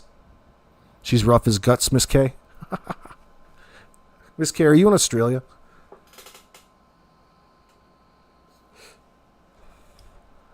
I believe they all flipped when woken up, especially by the high-pitched scream. Layla, there was no high-pitched scream. That's just a bullshit claim that they made. Layla, she's just said on the CBC that she didn't hear the kids. She heard the kids, but she didn't hear the kids. Which one is it? Which one are you going to believe? She's given you both. She neither confirmed nor denied it. So when somebody does that, you know that they're guilty. That's not actually telling us anything. That's you being fucking crazy in front of a microphone. Not good enough. I wonder how many times Jannie reminded Malaya that it was her trailer making her walk on eggshells. Probably all the place. Probably bitching at her for rent every day.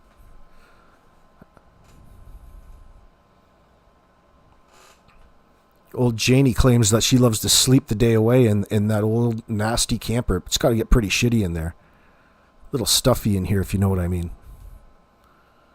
Nasty. Dank. She says, believe she wants to believe the story. If innocent, she would say straight no. Daniel had nothing to do with it. Oh, look. The fact that she's so defensive about it. Why are you so angry?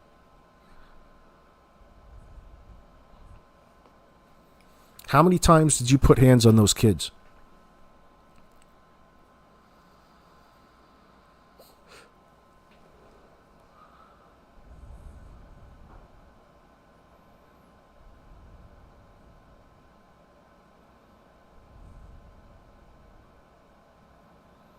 Where's Karma Moon? I don't see her. There she is. I bet she called her brother up. I'm sick of them. Come get them out of her. Yeah. She's included this call to her brother as something significant. What it's supposed to demonstrate is beyond me, because they won't tell you. They don't really actually even have an answer to that, or they would be telling you. Here, this is evidence, and this is why.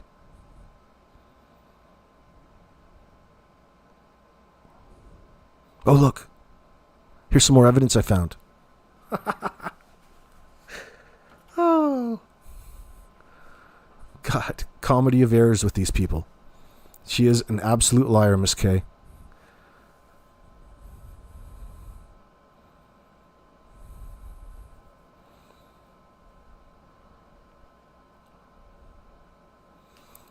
Mel Wilkie, your theory has changed since Jannie has spoken. In what way? Mine too, by the way. As soon as I recognized how abusive and how much contempt she spoke towards the kids, I had to start thinking right away that she had something to do with their murder. Absolutely I did. Like in her mind somewhere, she's justified what happened to these children. Just like she justifies, she's doing it subconsciously when she's telling you that all she hears is the kids screaming. That's all she hears out there. That's not a term of endearment. That's you complaining. Kind of like you complained probably about everything that those children did. If it interrupted you, you probably took offense to it.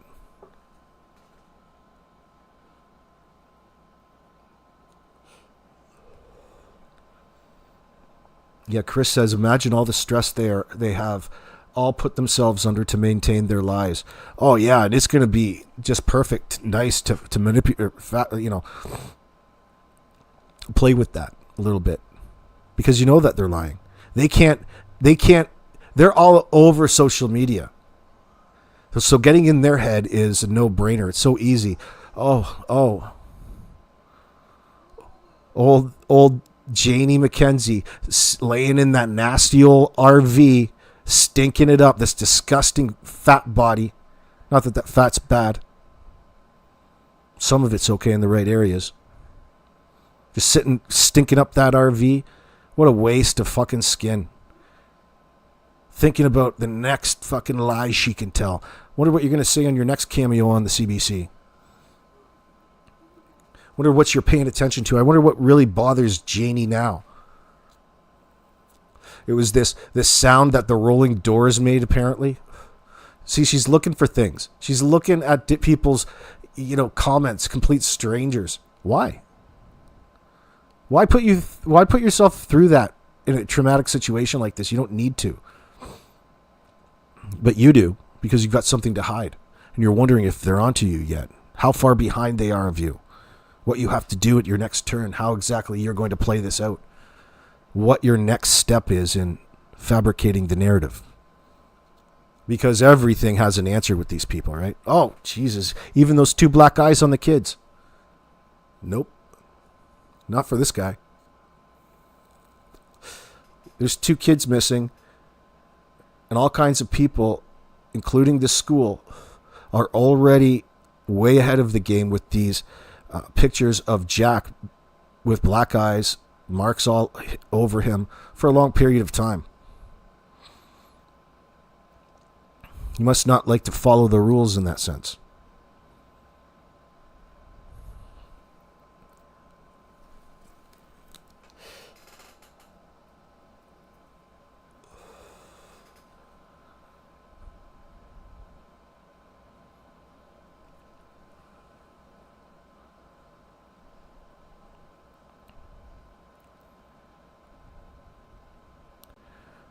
I don't know if he said that in an interview, if he was in water. Actually, maybe he did and I didn't see it. I didn't watch them.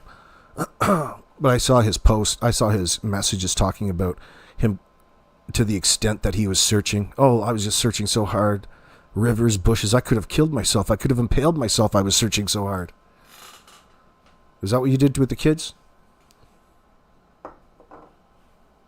See, I don't like child killers.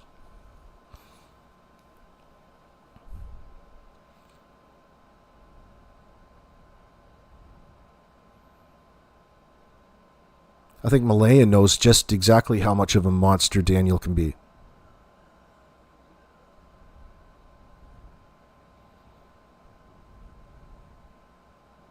Maybe he had her chained up right beside his new daughter, Meadow. Jumpers, that's so generous of you, my friend. Thank you very much for the gifting.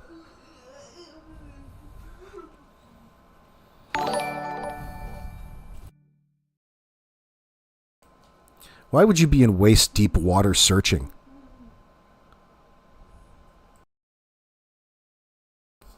At what point would you be in there? Like, you know, you can understand if the guy was golfing and had some expensive club fall in the middle of the water trap. But why is he in during a search, waist deep in water, searching hard?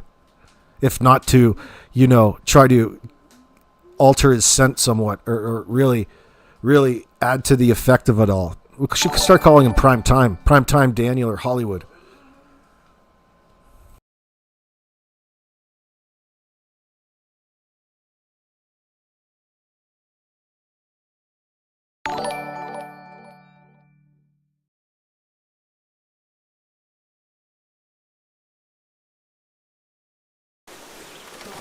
This is the patio door that Jack and Lilly would have. that Jack and Lilly came out of.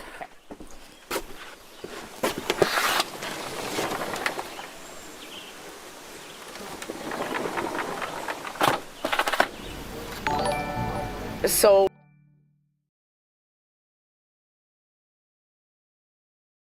it's the morning of May 2nd. Take me through what happened. Okay, I was up at 6 o'clock.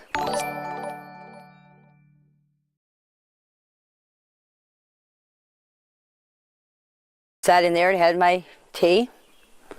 And then on Facebook, 7 o'clock,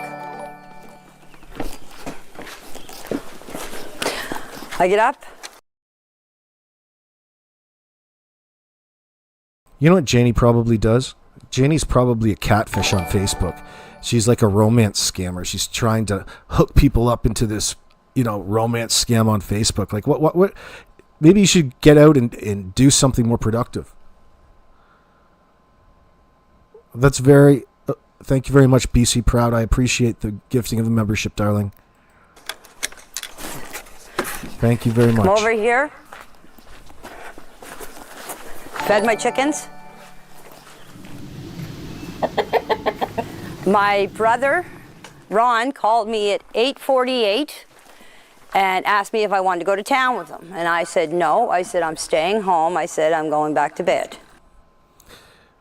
So this is... We know these people are compulsive liars, and she's obviously got to be lying about this too. She has introduced this call to the brother because it's significant, as it's part of what she told the RCMP. It's part of her story, her alibi. Okay? So that's why she's bringing it up here, I would suspect.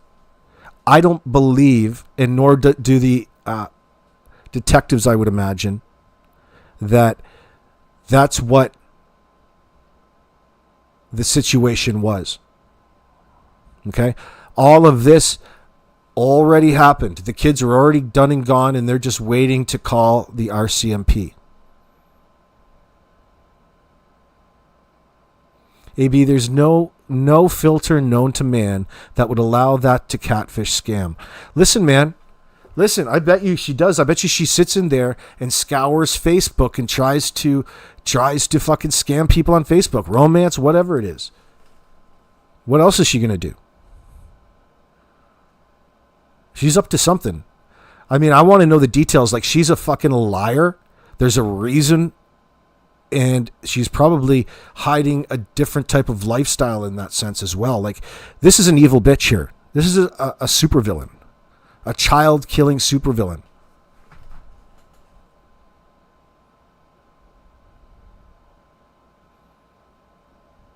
Let's see it, Bunny.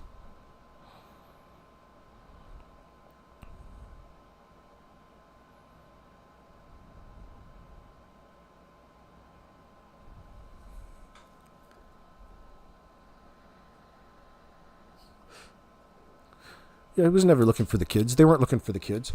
I mean, what does looking entail?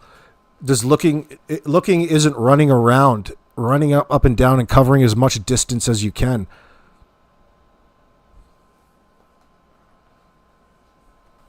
Where do you start? Where do you stop?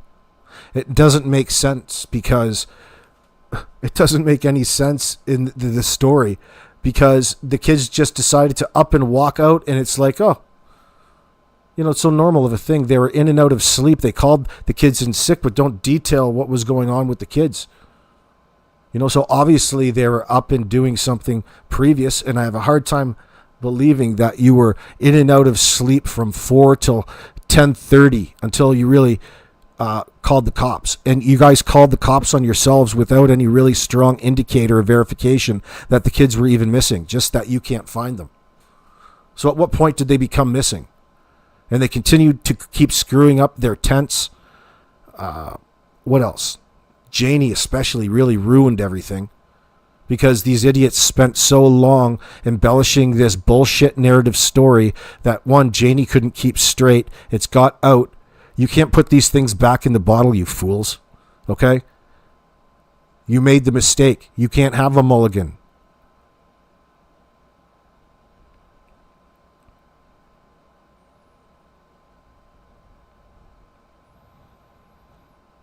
Kenny Cross, you feel the hate that she has for these kids? Yeah, she's even mad that she's even blaming the kids that she's being put in this situation currently. She's showing contempt towards 2 kids who are dead. Or missing, if you will.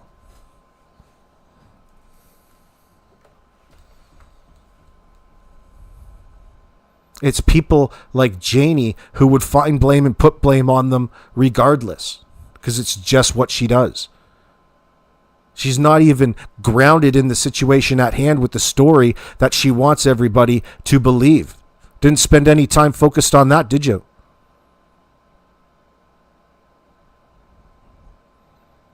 I don't know, fucking everybody just having a little tea, scrolling through Facebook, it's just normal things going on.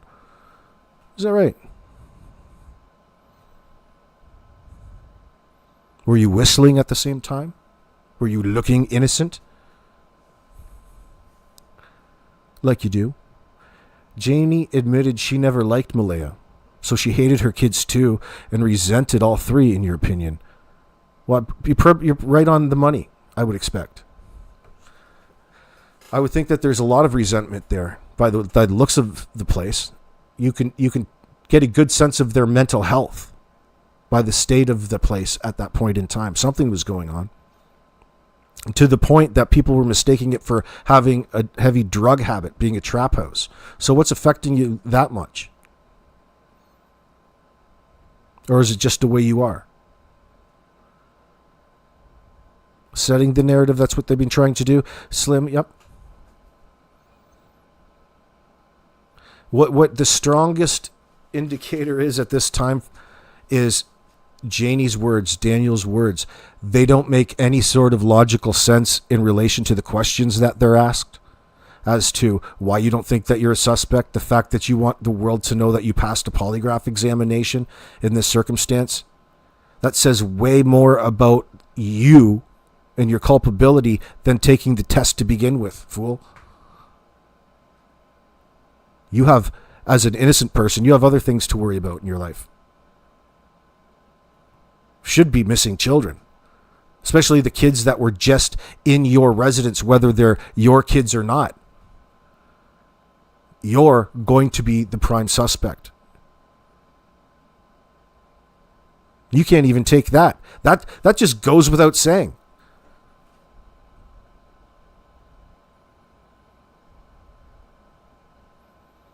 Oh yeah, Mel, she clocked out a long time ago, the first day. Well, think about it, the pressure from her perspective, potentially, in my latest theory of the evolution of this story. The more that we get to know about it, it makes a lot more sense after the world got to meet this crazy bat. You knew exactly what the fuck, why things actually went the way that they did. Because old Janie here has got no problem using violence, just as she demonstrated at the end of the driveway. The same sort of violence that probably was bestowed upon these children and took their innocent lives.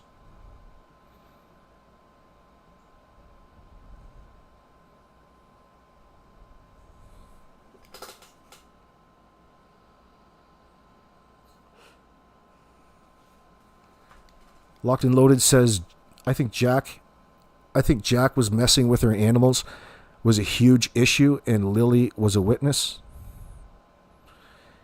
Yeah, so what you're thinking is that the discipline escalated to the point, I think it's probably a good chance of that. It escalated to the point of crazy mom here snapping on Jack and taking her rage out on him, which is just a shot away, friends. Any point this woman can blow, as demonstrated in the CBC interview. She resented them to the point where she's in utter denial at this point for having any sort of actual guilt about this situation. She doesn't feel guilty at all. She feels all kinds of emotions, and rage is one of them.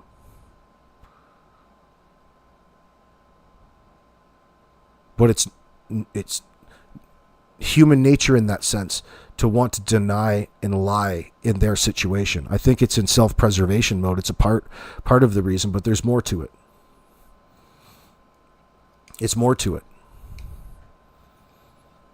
Like right now, our minds can't comprehend the level of evil that this woman carried out on those children. And Daniel, for that matter. And continue, too, with this conspiracy to cover up their wrongdoing. And the hours after they were last seen. So it was a pressure cooker in that sense.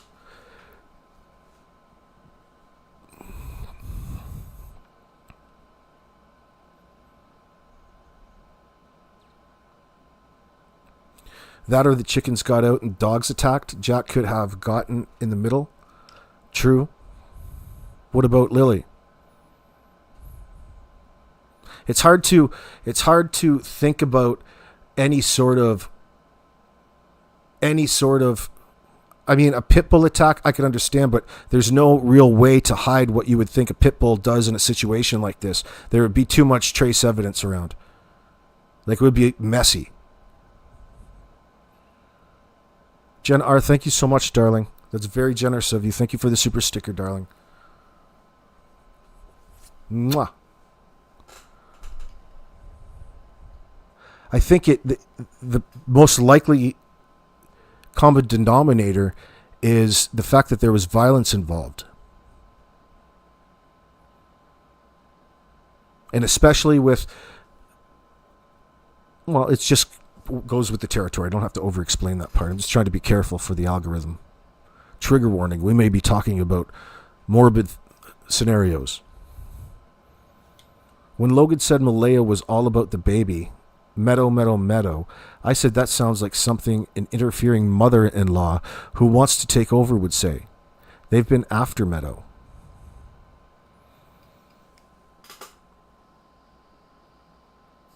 Sure Logan said that? It sounds like something Daniel would say, and it's just being, we can't take anything Daniel says with any sort of credibility. I mean, something was going on, no doubt. But where I'm going with that is that it's more likely that Daniel and the people are just putting that hearsay back on the table because it was something that they heard. There's probably a lie in that sense. In reality, it's a different sort of intimidation going on. It's more of a controlling scenario because of their simplicity, their lack of sophistication when it comes to human relationships. I think that was a contributing factor to their poor living standard and mental health at that point in time. And old Janie here, because she's like, what would you call her? Like the female version of Bob Vila in that fucking RV. She knows everything. She's got all the answers back in there. She's probably been grooming and conditioning these kids and the people that live in her life for a long time with this sort of, with the type of personality that you saw on TV. And think about the type of schizo individual that has no problem and out of self-preservation, desperation, gets in front of CBC cameras and lies like nobody's business and doesn't think twice about it in a circumstance like this. Absolutely guilty.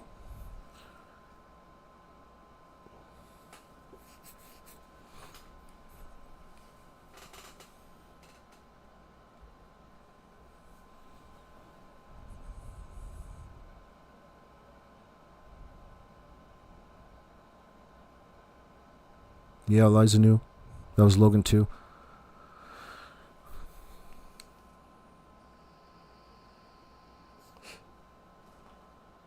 So, like, I mean, what should I say? How should I say that? I mean, that's a strong possibility too. We don't know Malaya like that. We don't know what was affecting her or what was going on. I'm trying not to sound overly defensive of her, other than we don't know. Now, it sounded like she already had some resentment towards Cody. I mean, why she would... Things couldn't have been that good if she cut the father of her children out of her life. That's a pretty big step. That's borderline abusing your children right there. Depriving them of their father in this circumstance, Maybe there was a reason for it at the time. I don't know. I don't know all the details about that, but I'm just trying to think from her perspective. And yeah, so I mean, it's on the surface, that's a strong possibility, isn't it? A strong possibility that the fact that she didn't care, why would the people that she invited into her life and her kids' life care? If you don't give a shit and you don't protect your kids primarily over that of the other individual in a circumstance like that, you're doing something wrong. And the fact that you have a new baby in this circumstance was a superseding, out of their control pressure on top of everything else that was going on. Because a baby needs to take priority over everything. It's a exception. It's a certain time. You need to prioritize the baby ahead of everything else. That's natural. You should be doing that. But you should have your priorities in a row where you don't have to be as disorganized. It sounds like, this was a situation where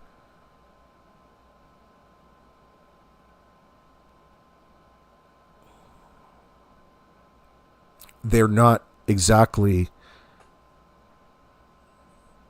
the most responsible of individuals. Is that the best I can come up with? Yeah, I think. There's better words for it. They lose me right now. Apologize. So anticlimactic. Oh boy. However, BC says, however, I believe Cody didn't try very hard. That's what it seems. I don't know the story. There's definitely got to be a story there, though. So it's worth talking about, right? You think Malaya was absolutely outnumbered by the Martells? Right. Listen, I bet you it was an intimidating place to live. Like, they set the rules, and they'll put rules on top of those rules at any point in time.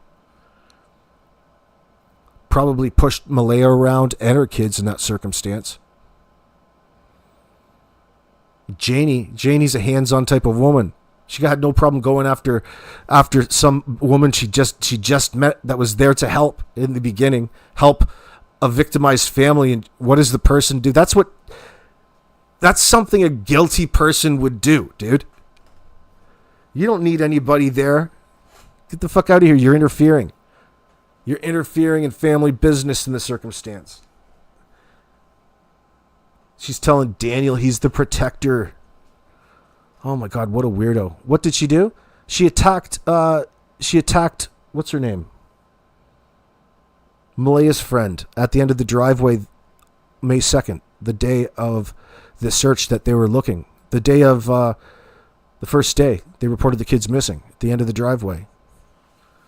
And then Janie here kicked the lot of them out. Malaya left with Cheryl, excuse me, thank you. Her name escaped me.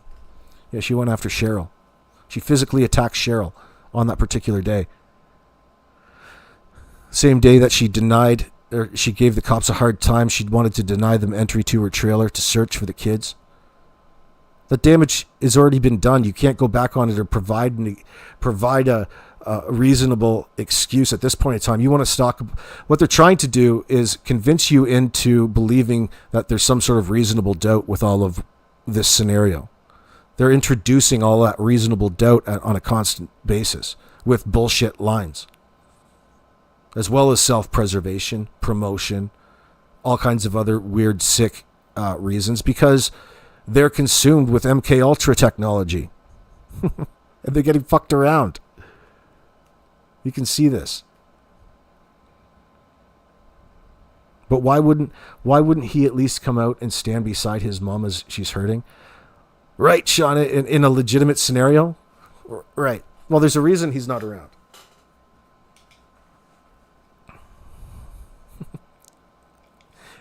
Janie's OnlyFans? Oh, my God. Maybe she does have an OnlyFans. It's probably on the dark web already with her trafficking business. You need an onion browser to reach it. I don't know how he's worried about. It's not like they're going to ask him to take the kids. Oh, all right. Listen, there's a reason that he needs to have supervised visits in that circumstance. If this was a happy household, there should be no real problem, but there's a real problem. There won't be any kids anywhere anytime soon. Old Daniel is sad because there used to be 7 people there. Now it's just him. He's all alone. It's like dry begging for a new girlfriend.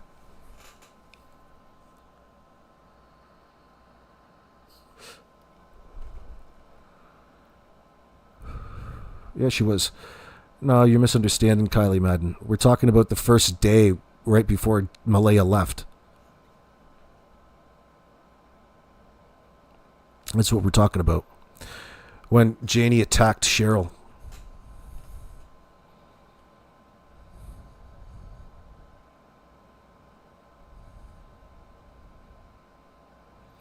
Why would anyone want to go to Nova Scotia and retire? What the hell? It's a beautiful place, actually. Cape Breton is nice.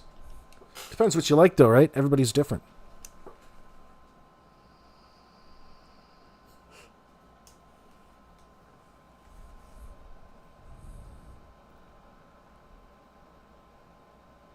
And low real estate prices. Lower, but it's probably getting a lot worse. Yeah, you think Durwood is the manager on Janie's OnlyFans? Holy shit. She's probably, does particular... I don't even want to do that. Oak Island treasure, yeah. One more person needs to die out there before it's found.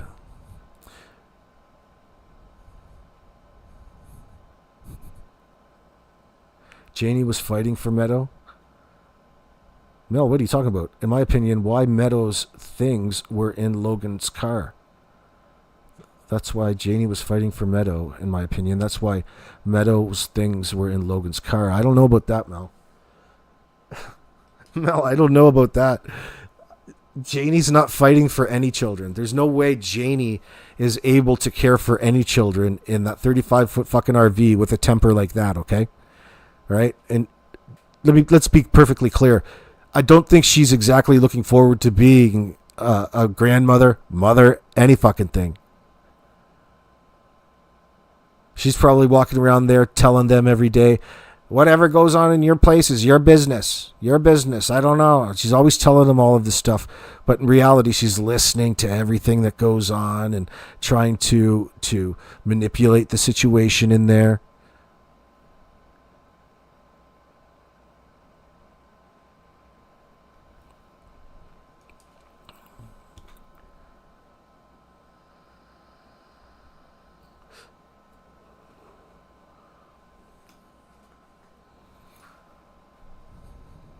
That is disgusting, Sean. I can't even believe you read that or brought it up. Can't believe you're thinking like that. Disgusting. She's like the Gestapo? Yeah, in the way that she uses, what would otherwise be known as neurological linguistic programming. That's really what she's doing. She's a... She instills her own trauma upon other people in order to get her point across. Yeah, trauma-based mind control. That's what she's into. That's what she's got going on around there. She tried to implement that a little too hard with these kids, I'd say. Janie needs to be arrested for dangerous weapons. What were those 2 WMDs on the front of her? Stop making fun of her appearance. Come on, guys. You guys are disgusting. Can't believe you coming up with all of these hilarious one-liners. It's always funny watching somebody lie and bullshit their way out of something. It's always interesting. It is a bit of a train wreck. Like, listen, honey, Janie, we know you're lying. And we know that you're lying. That's what makes it so awkward. But somehow we still have to go through the motions of listening to her. Thank you very much, Annabelle. A treat for charity. She thanks you very much. I appreciate that. Thank you. Meadow is her blood. She's not her other grandkids. That wasn't going to happen again. I think that's a little complicated, Mel Wilkie. I don't think... I got to be honest. In this circumstance, I would have hard time believing that this woman who hates children was fighting to keep her grandbaby in this circumstance. No, she wasn't. Okay? That doesn't mean anything. No, she's talking about going to court to fight to see her kids. Do you know why she can't see her kids? I bet you I can guess. Because she's fucking nuts. She's an absolute psychopath who has violent outbursts. That's documented on record. I would have to expect that the same thing happened to those kids. She's got a short temper, a short fuse. She's a yeller. She's a screamer.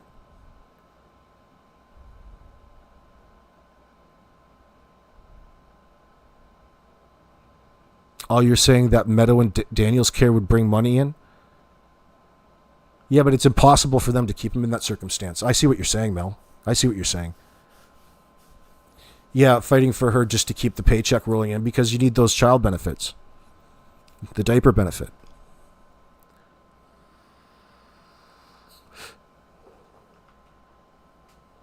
Yeah, it could be, but I think that's secondary. I think that's just for show. She should have, if she wanted to fight for, if she was so concerned about all these kids, the place would be looking half decent. It would be a home that would be nurturing. This is not a nurturing environment. This is an environment. You live in a goddamn menagerie. You live in the goddamn chicken coop yourself. You can't tell which one the chicken coop is and which one her actual trailer is, man. It is like Looney Tunes. The barnyard at Looney Tunes. With the dog and foghorn leghorn. Oh my God. I got ticked about them. The wedding the door? Lead on me?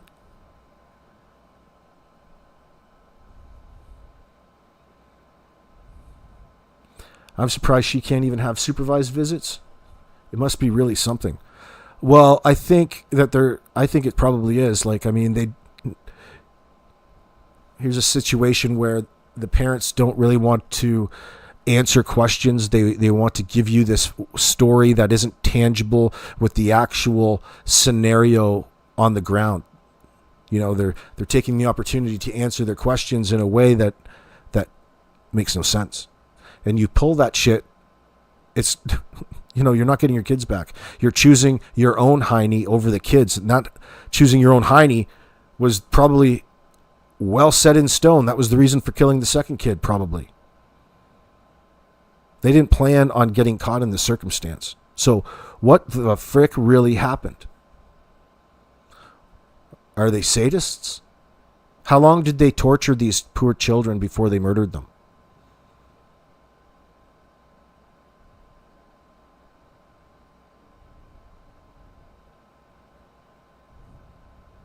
She walks like a lumberjack, probably scared Jack and Lilly. She probably got an injury because she got bit by Lilly, fighting for her life. I wonder how she did it.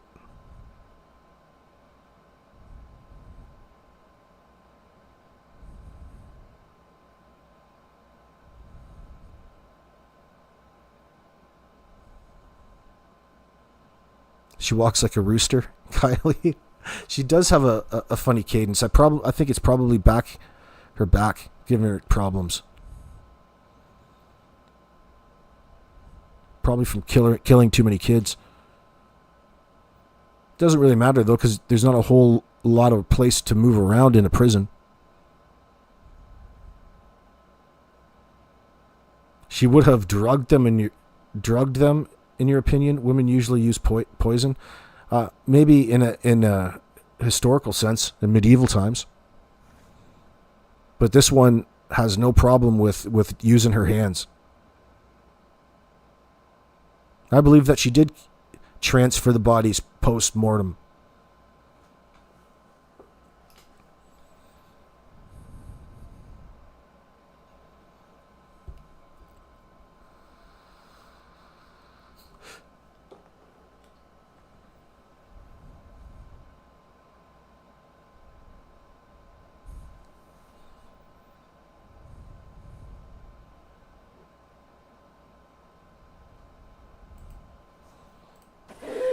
Okay, I went and I laid down. Next thing you know, my dog started barking and the kids were out in the yard. Now, you can see there's two swings where the kids play. My bedroom is right there. I heard the kids. This is where the kids' swings are. This is where they always played. And so that's where I heard them. And I can hear everything in that trailer. If two kids get out of a fence, and Jack and Lilly are all the time yelling, especially Lilly, come on, Jackie, let's go, Jackie, let's go, Jackie. It's all I hear out here. When the kids get out of the fence and come out through here, I would have heard them yelling, come on, Jackie, let's go, I didn't hear anything. The next thing I heard is I heard Daniel yelling. He was yelling for Jack and Lilly. I didn't get up because I thought he was yelling for Jack and Lilly to get in the house. So the next thing you know, I came out of the trailer after I heard Daniel, about, I'd say, 10 minutes after I heard him, I come out of the trailer. I opened up the door was standing here. Malaya was standing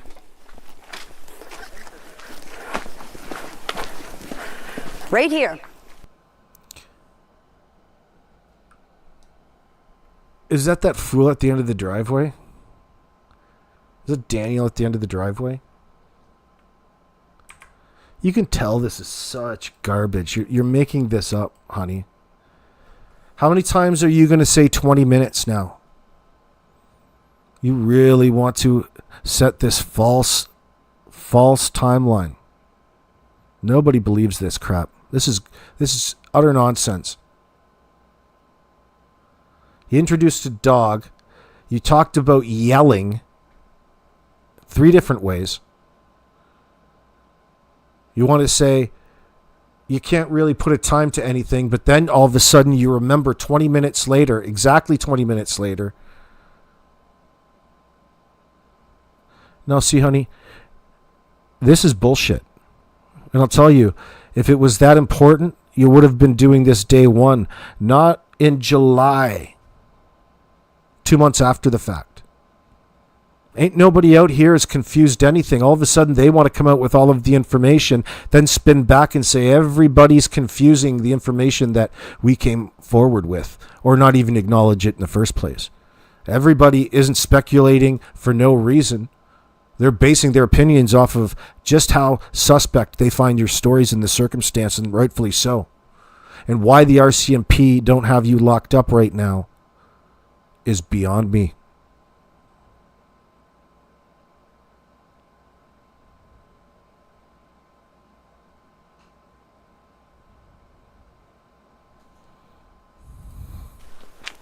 With Meadow on her hip, and I come out and I said, "What's up?"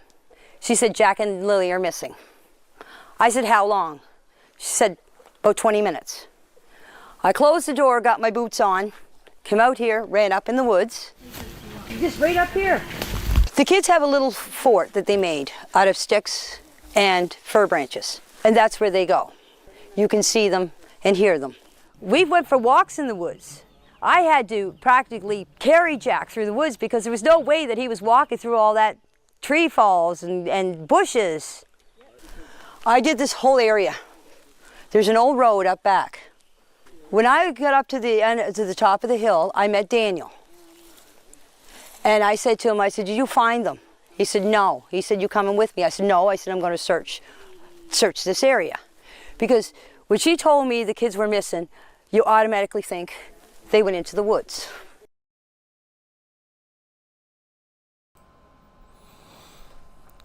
Man, she really loves to spin herself a tale there. It would have been rather obvious that nobody found the kids.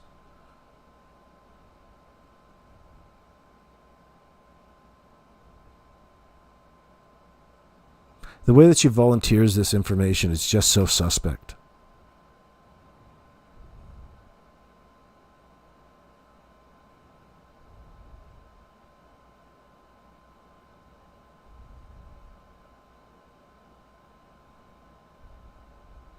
What the hell are you talking about, Mel Wilkie? I don't know what you mean by that. That was my first instinct. Mm-hmm. So I went up and I did this whole area, this whole wooded area, right up to the top of the dirt road, came back down here and came back down the side of the road, came back down here and came back up the same spot. I went back into the house. By the time the cops were here, I don't know exactly what time, I didn't take my phone. The cops were here.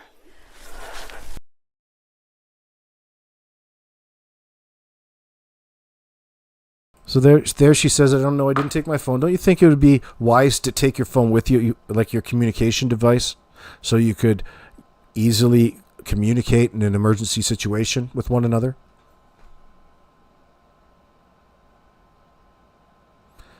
That doesn't sound like a situation where you would leave your camera behind. What you're doing is spinning a reason to be up there just to cover your ass. You talked about carrying Jack through the bush.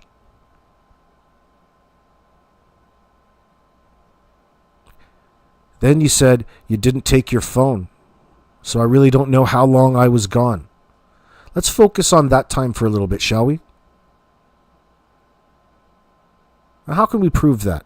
How can we prove how long you were away from your phone in just that circumstance carrying Jack through the bush, darling? So we know she's a pathological liar. We know that she's lying and denying all through this scenario in an attempt to save her own skin. And her pattern of lying seems to be implementing just a little bit of truth and twisting it.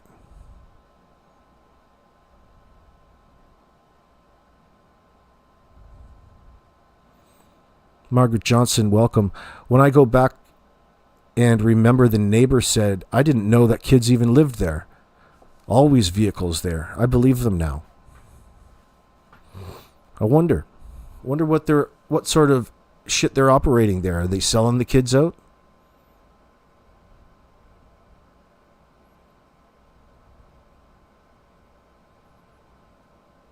Right, JJ. So they want us to believe that Lily and Jack planned to get up and head into the bush deep, with no clothes on. Right after a major rain.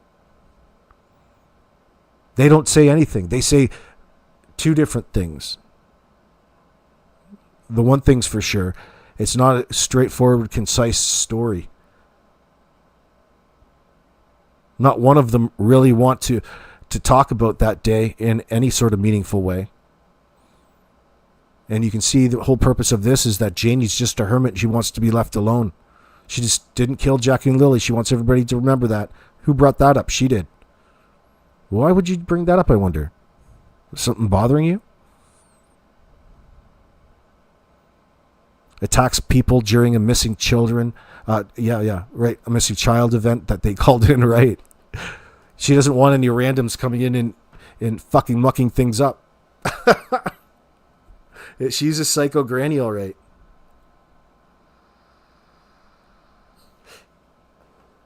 These poor kids.